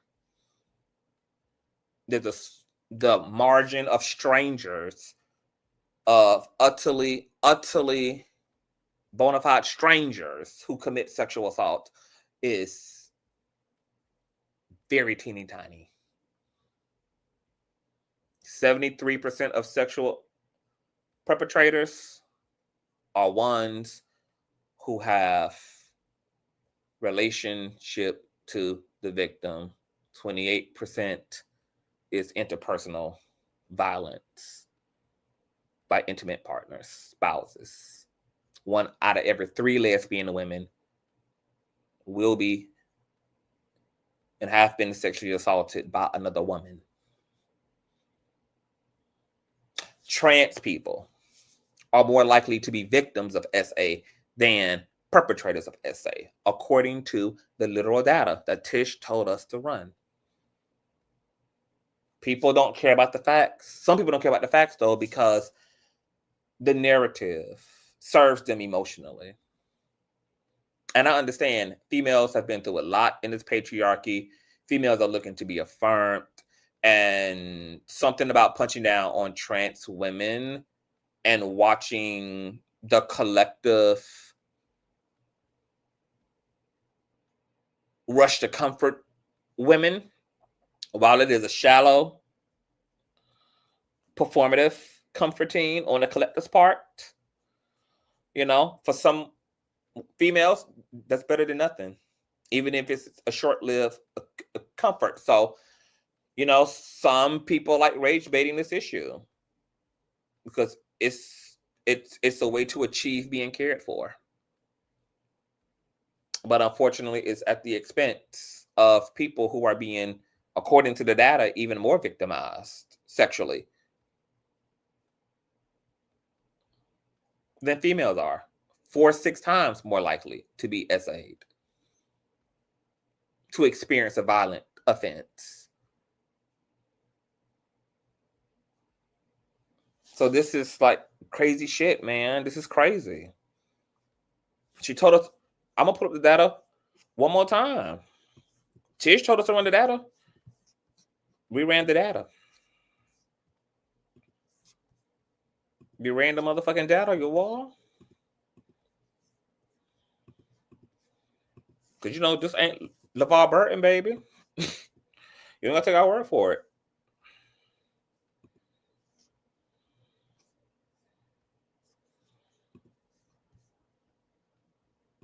Look at this. Look at the bottom of this. 1 out of 3 lesbians has been sexually assaulted by another woman, according to the National Coalition of Anti-Violence Projects. Look at data.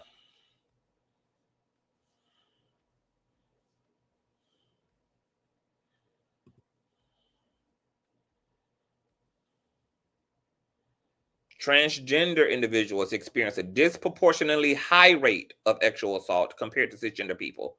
Research consistently indicates that trans people are far more likely to be victims of SA than perpetrators.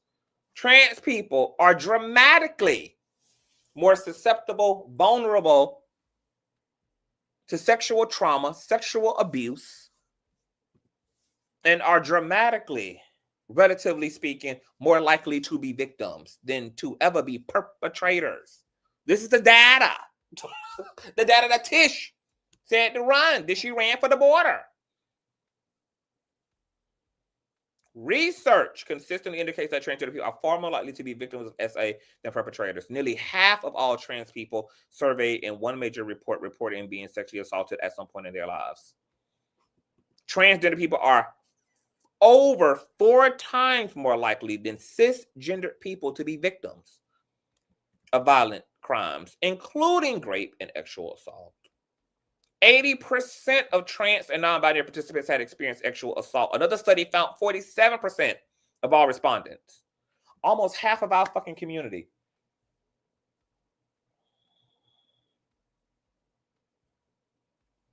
But see, queer people are a minority within a minority within a minority, especially when you talk about Native American, talk about Black queer people. You talk about a minority within, and it's always the people who are at the bottom. The furthest to the bottom are always going to be the most susceptible to all of the bad shit in society. The people at the base, at the furthest base of the pyramid, experience the flood first. And then it goes up, it trickles up. The flood waters hit the base, hit the ground level first, and then level up.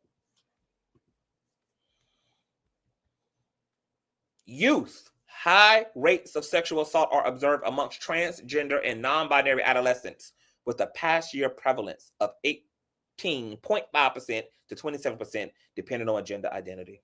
Restrictive school bathroom and locker room policies are associated with an increased risk of sexual assault for these youth.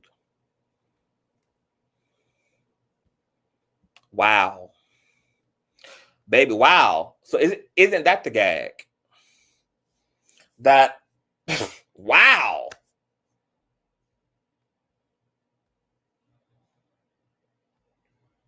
more more trans folk, and not if I actually the victims of bathroom assaults.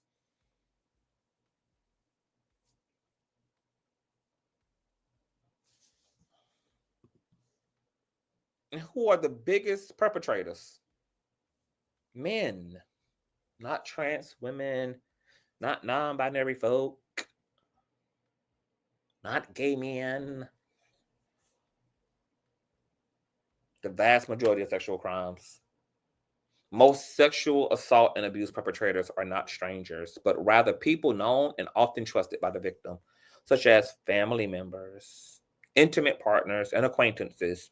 Over 93% of individuals sentenced for sexual abuse were men, not trans women, not trans men. Most offenders are known to the victim. Statistics from the National Institute of Justice show that 73% of sexual assaults are perpetrated by a non-stranger. So once again, this idea that random ass trans people in the locker rooms, the bathrooms are going to be the ones perpetrating harm against you is not. 73% of sexual assaults perpetrated by non-strangers and 28% are by intimate partners, and 70% by a relative. Now, what's left after you add 73 and 28 and 7 together? That's damn near the whole chart. The margin of strangers in and out of your public space being the ones to perpetrate actual harm, it's not there. Tish causing chaos at this time in the world we are living in with 3 strikes against her. She's a black lesbian. That's what the whole gag was, honey. That's what that was my whole initial. I was shook. I'm like, is she okay?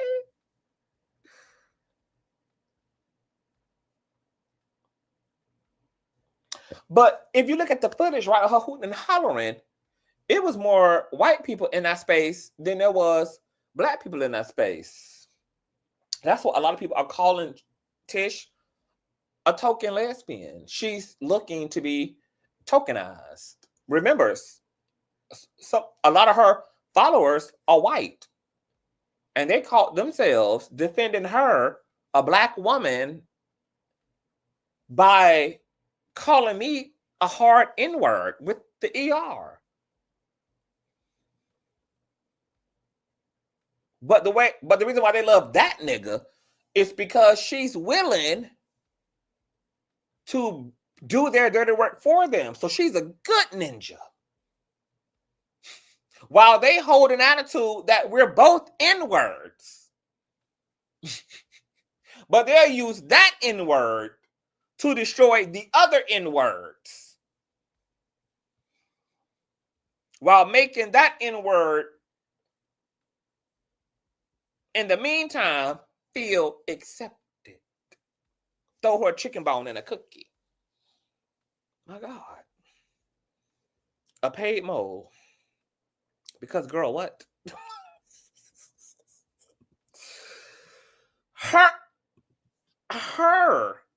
Her fans, for those of you who missed it,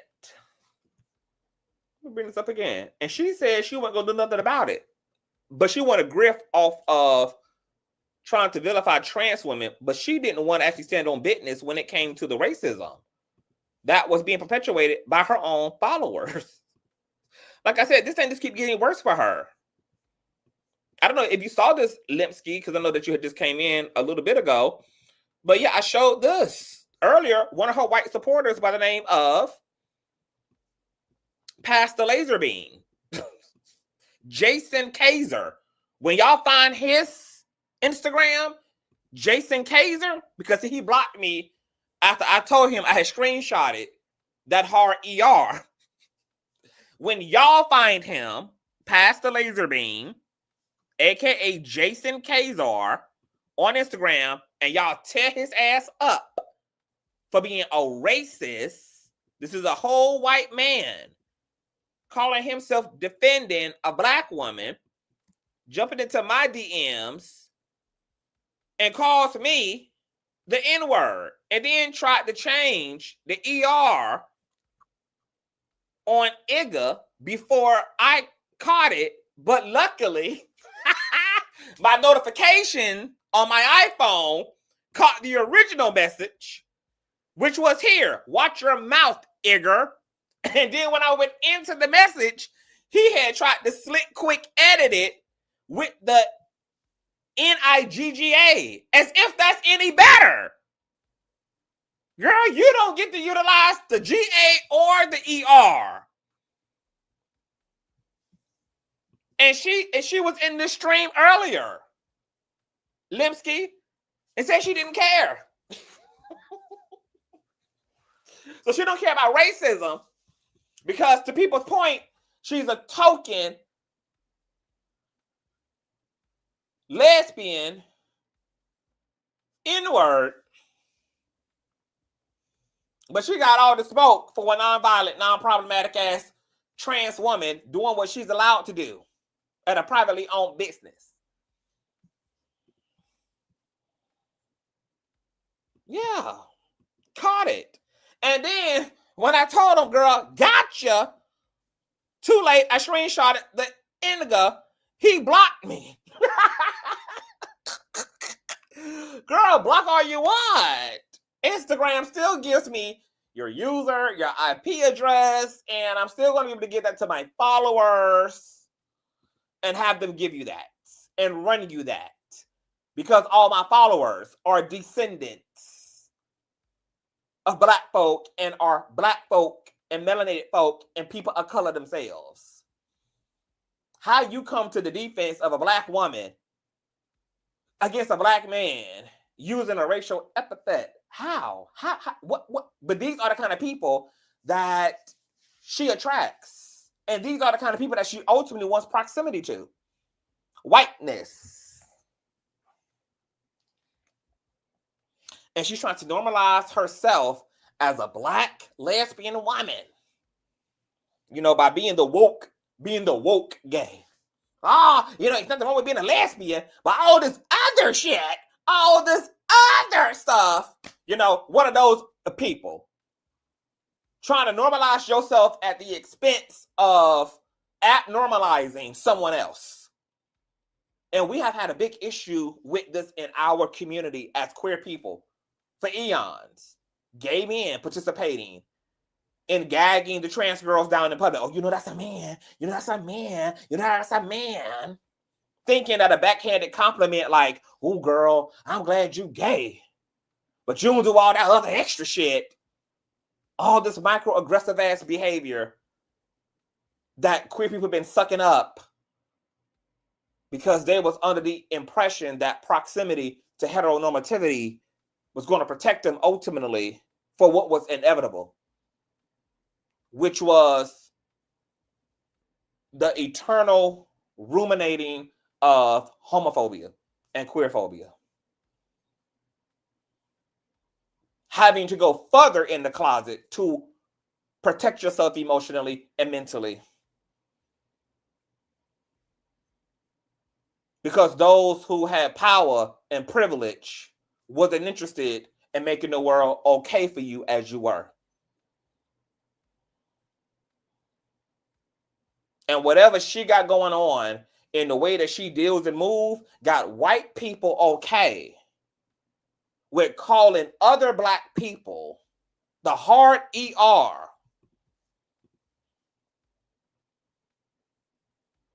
While claiming to advocate for her when they're only using her to do what she's doing. Because she ain't nothing but an ER to their asses as well. She's just a get ER. Yeah. Get them other weirdos. Get them other freaks. I'm going to tell you why other and me don't work. Because I had to embrace being the freak to be okay with being the freak.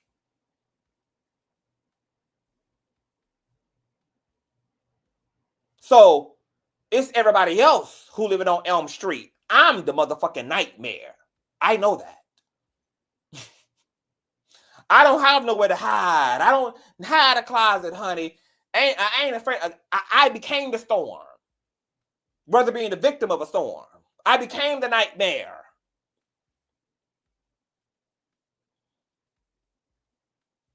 I'm the freak. The proud mutant freak.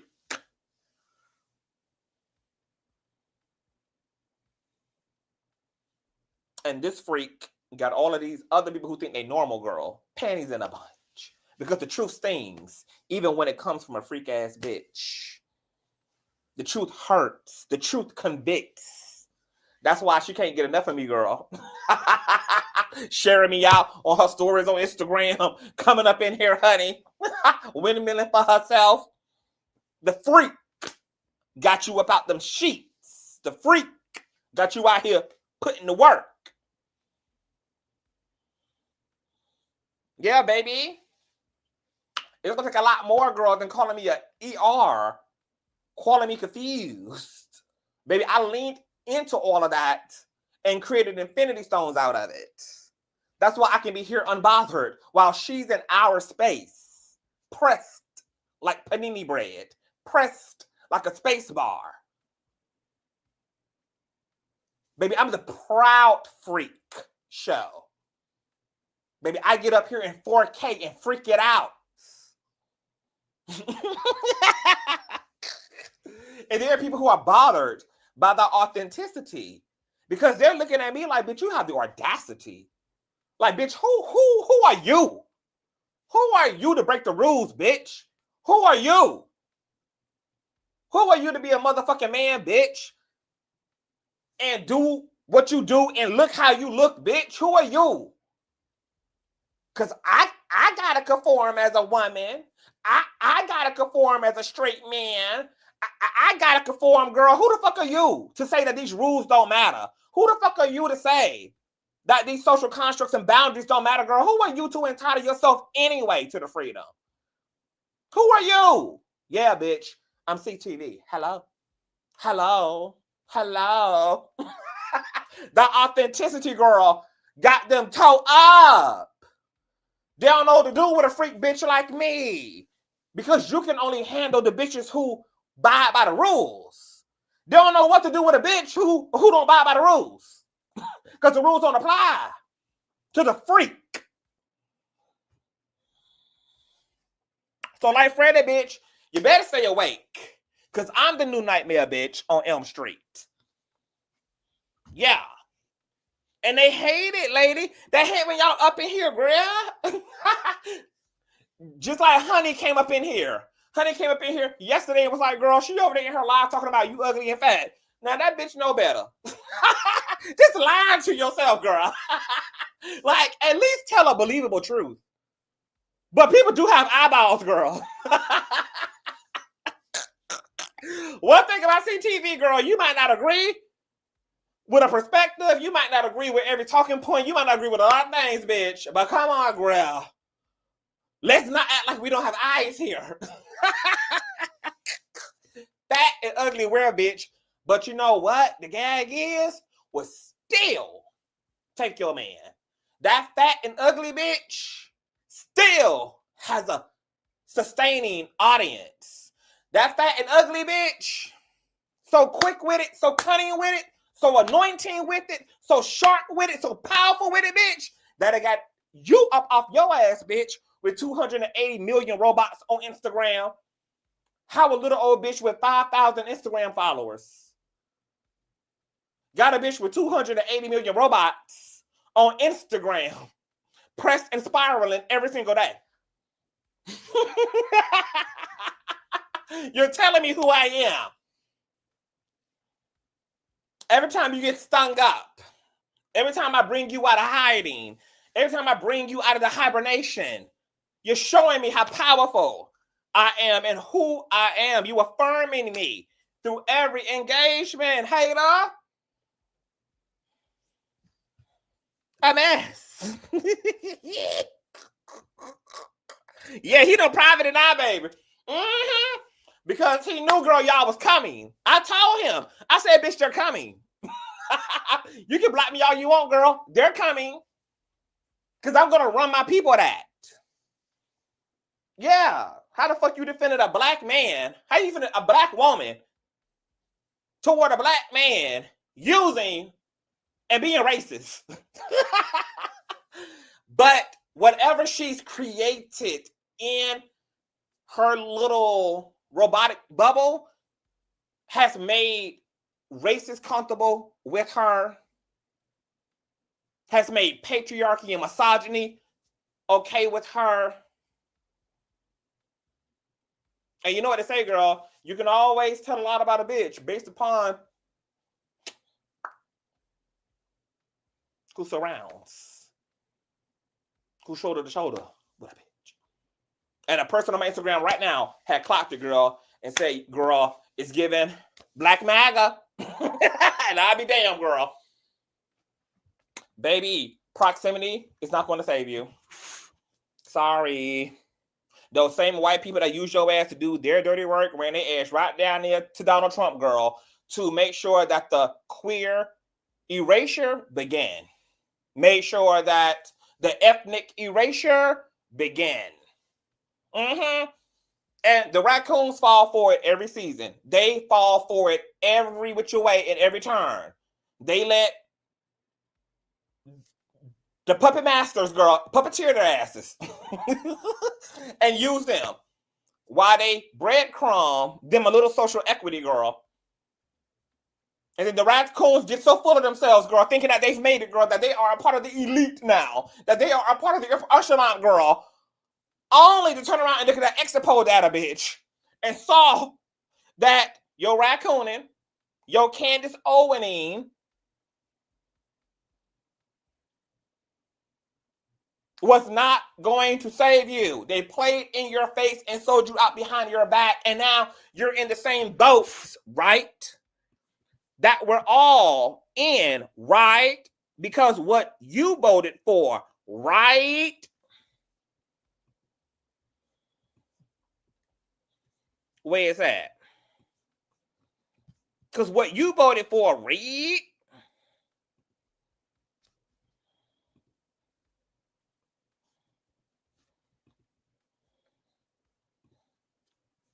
Right here. Because what you voted for, girl, thinking that proximity was going to save you, made sure to reward you, girl, for all your raccooning by challenging not only legislation that protects trans folk, but also legislation, girl, that gives rights and liberties to same gender loving people like me and like Tish. Girl, you can't make this up. You can't make it up. You really can't make this shit up, girl. Not the banana and the tailpipe play over and over and over again, girl. I thought we graduated and had woke up, girl, beyond this. I thought we had became lucid. No? Wow. I play tag and you it for life. Yikes. Yikes.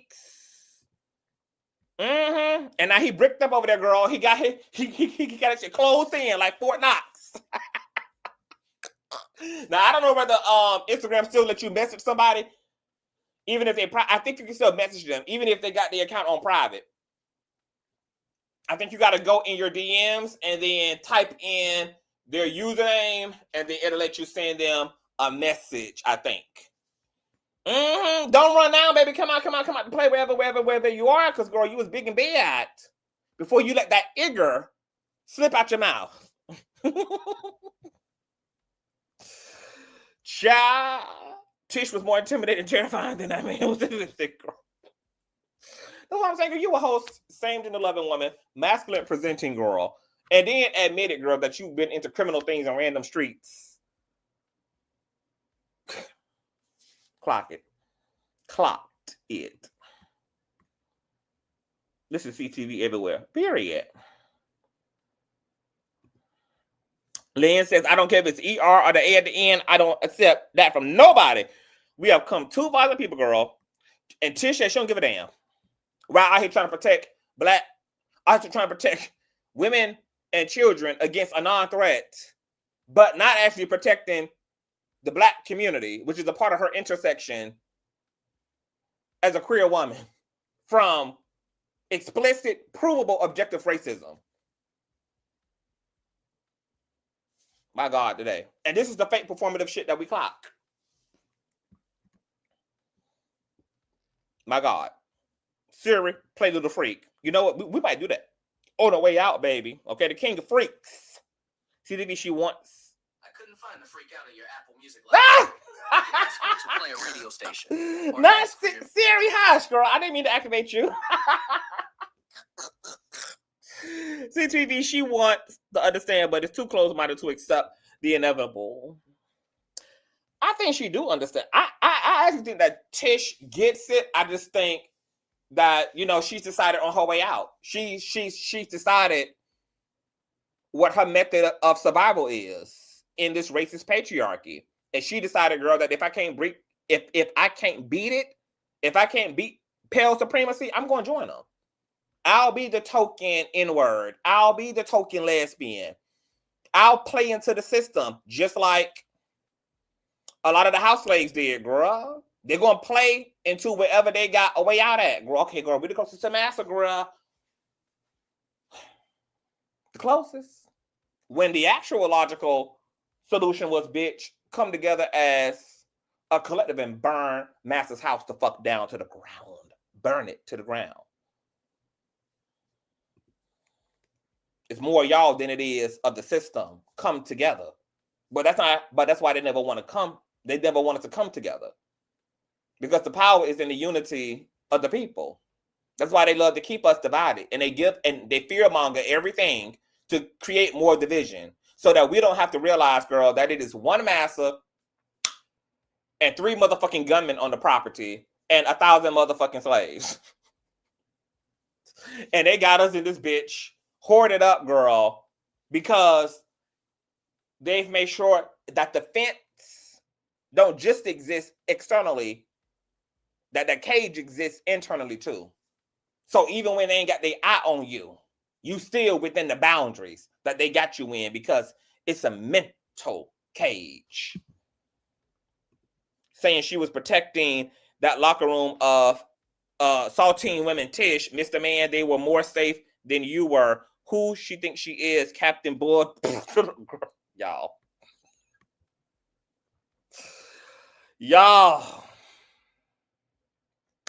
CTV is a nightmare, baby, and I'm here for it.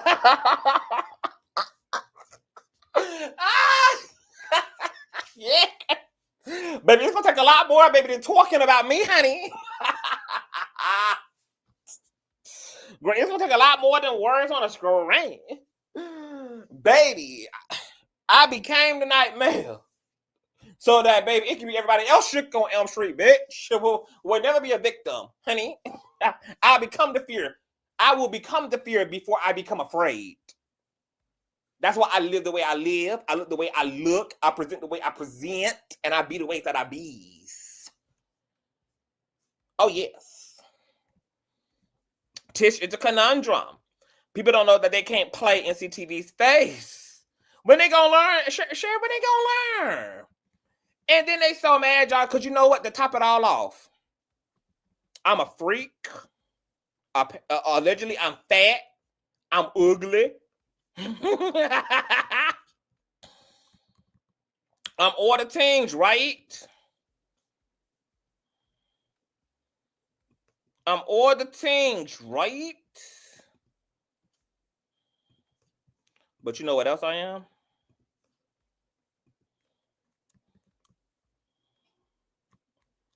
You want to know what else I am? I'm a freak. I'm an it.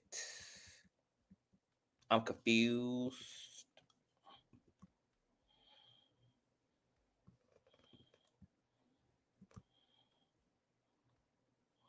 Mm-hmm.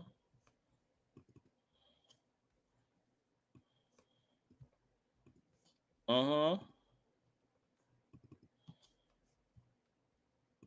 But do you want to know what else I am, y'all?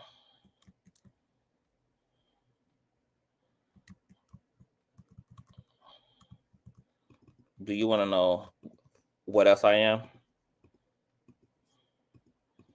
I'm also motherfucking loved, bitch. I'm also motherfucking loved, bitch. And that's what this whole world can't take about me, bitch. Is not only am I free, not only do I body and own who and what the fuck I am with zero motherfucking shame, bitch, I'm also motherfucking loved. And that's why these hoes really can't take me, bitch, because it all came full circle. It all came full circle. And that's what makes me, bitch, untakeable. Because the power completed itself. Not only am I an it, I'm a freak. I'm a thing. According to some, bitch, I'm fat. I'm ugly. But don't you ever forget, ho, that I'm also motherfucking loved, bitch. Now, who the fuck a bald head Trish got to go home to, bitch? Yeah, bitch. I'll be that, and that, bitch. And don't forget love as well. That's why they mad. That's why they mad. That's what they can't take. That's what they can't take. Because CTV ain't got to walk for nothing and walk in freedom and liberty and authenticity every single motherfucking day. That's why it's going to take more than what you say. Because, bitch, you're talking about a bitch into a bitch who got it. Who proved that you can exist and who and what the fuck you are and get everything and then some without having to bend the knee or compromise who the fuck you is and lay your integrity down. Bitch, I built a stellar platform for myself. I got major celebrities, content creators who done co-signed me. I get to do what I do and make a living off of it every single motherfucking day. I got good friends, good family, and intimate partners who motherfucking love me down to the ground. Oh, it's untakeable. It's untakeable. Yeah. The nightmare became the American dream. Now, we ain't talking about Nikki yet, but we go after we interview Miss Morgan, after we interview Alexis, we really got to get into Nikki. We got to get back to the celebrity shit, okay? I'm gonna let all this rest because it ain't really gonna be that much more to give. I think we've proven our point. I think we said what we said. I think we've done what we've done. So after we interview Miss Alexis on Saturday, we gotta, we're gonna get back into the celebrity tea. But every now and again, girl, we gotta come and get into some serious shit. It can't be all play, no pleasure, all pleasure, and no business. So we had to get into some business, child. But we get into that Nikki, child. Yes, honey. That's why they be mad. This is why they be mad, y'all. And then they be even madder that I'm not mad about it. They be so angry that, I don't care. They be so angry that I'm not affected. They be so angry that I'm a fixed, non-changing entity. I'm a immovable object and a unstoppable force all in one. Welcome to the paradox. You can't tell somebody like me nothing, bitch, because I made my life happen. I accomplished and received everything that motherfuckers told me that I wouldn't. I'm sitting here thriving, cup overfloweth, while still advocating for the lesser. Unbothered. You can never have a bitch like me shook.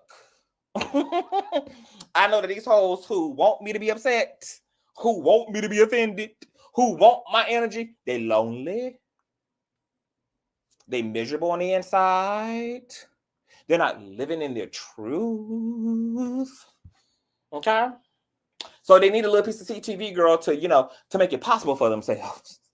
And then they get more angry when I withhold it. When I withhold the garb. When I don't allow thee to touch the hem of the garb. They're threatened by it. Look at Tish. She talk a big game, bitch, but is she here? No.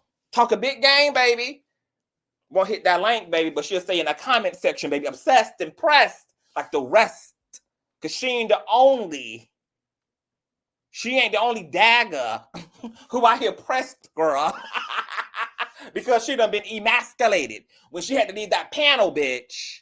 Because she didn't have the kahunas. She didn't have the coochie lips. She didn't have the pussy power to tell me to rotate. Instead, that bitch rotated off the panel. Yeah, bitch, get on up out of here, girl. This is my shit, bitch. Bitch, you can feel how you want to feel from a distance, bitch. But what the world watch happen, bitch, is me clear you, not the other way around. God made you leave your shit. Miss MAGA. Miss MAGA.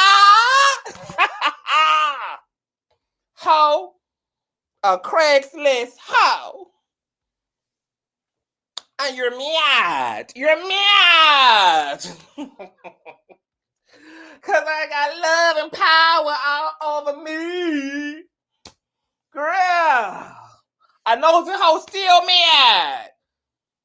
Bitch, you ain't been relevant since Wilma married Fred. Bitch. You needed me, hoe. You recruited me, hoe, not the other way around, hoe. What you talking about, bitch? You're pathetic. Keep nunchucking, girl, through Indonesia, bitch. Trying to find your next trick or treat, hoe. Bitch, you out of all hoes. You ain't even got the heart, bitch, to live in the America you helped to vote in. Pussy. No, ma'am. You can't talk to me, bitch. You can never and will never run Nikki her coin, hoe. Run that up. Run Nikki that coin, bitch. The queen is coming. Run that up. All right, we got to get out of here, y'all. I feel so complete, bitch. Oh, this was therapeutic, baby. I needed this tonight. I wasn't even going to do it either. I was going to sit here, girl, and chill. My God, today. No, baby, Nosy need to get into Nosy, baby. Okay, because, every other man done literally gotten into her. I think she got enough people who done got into her for a living. I don't think she need no more bodies into her. She need the opposite, baby. That bitch need a motherfucking spiritual bath, honey. She needs a douche, girl. Douche all them niggas up out of there. No, meow. The last thing she needs is somebody to get into her. She got too many bodies packed up in her, honey. Need to get up out of her. Oh, yes. My God. So y'all have a great night, child. I'm about to go indulge and stay up to 8:30 in the motherfucking morning watching Now That's TV and get all that my subscription got to give. Miss Alexis Black will be here Saturday, 5 o'clock Eastern Standard Time to tell her story, to get into the teens. And if you guys have any solutions, any sensible solutions around this whole thing of, living in a mixed society, what can we do to help females? What can we do to help trans women in this blended society, child? If anybody has any ideas, girl, leave the ideas. Leave the ideas in the comment section, show. We welcome all brains. We call in all intellects. We call in all solution-minded people to the center. Okay, to the front of the line, honey. If you think about it, think on it, leave it in the comment section so I can document it. I can mull over it. I can present that to baby mother TS. Maybe the girls can have, a panel about some of the ways in which we can cure up these things. And, start to soften up on these things and just get it together, child. Make sure you guys thumbs up, share, subscribe. If you enjoy everything the King does here, girl, Cash App, $, or the teens, girl, we are literally 13 days away from my motherfucking 40th birthday, bitch. I couldn't be happier. Couldn't be more fulfilled. You know, that's why I'm glowing, as they say, girl. I'm radiating. Because I'm free. I done cleared the toxic motherfuckers out of my space. I done got more into my self-care bag. And, you know, I'm living. I'm going to live la vida loca, baby, until the wheels fall off in this bitch. And I encourage y'all to do the same thing. I love y'all. I appreciate y'all. And I'm going to keep working hard for you all. And we'll be getting into the Nikki situation, the Wiggins situation, girl, all the things that's been happening, girl, since Ghost Jim done had us in a chokehold this week. We're going to get into all of that. So make sure that you keep your notification bell set to all. Shout out to Jessica Kohainor, girl. Make sure that you guys subscribe to my girl, Jessica Kohainor Hot Topics. Girl, you know, my bitch is colonizing all type, all across social media, honey, okay? So get into her things. And I will see you guys later. Peace.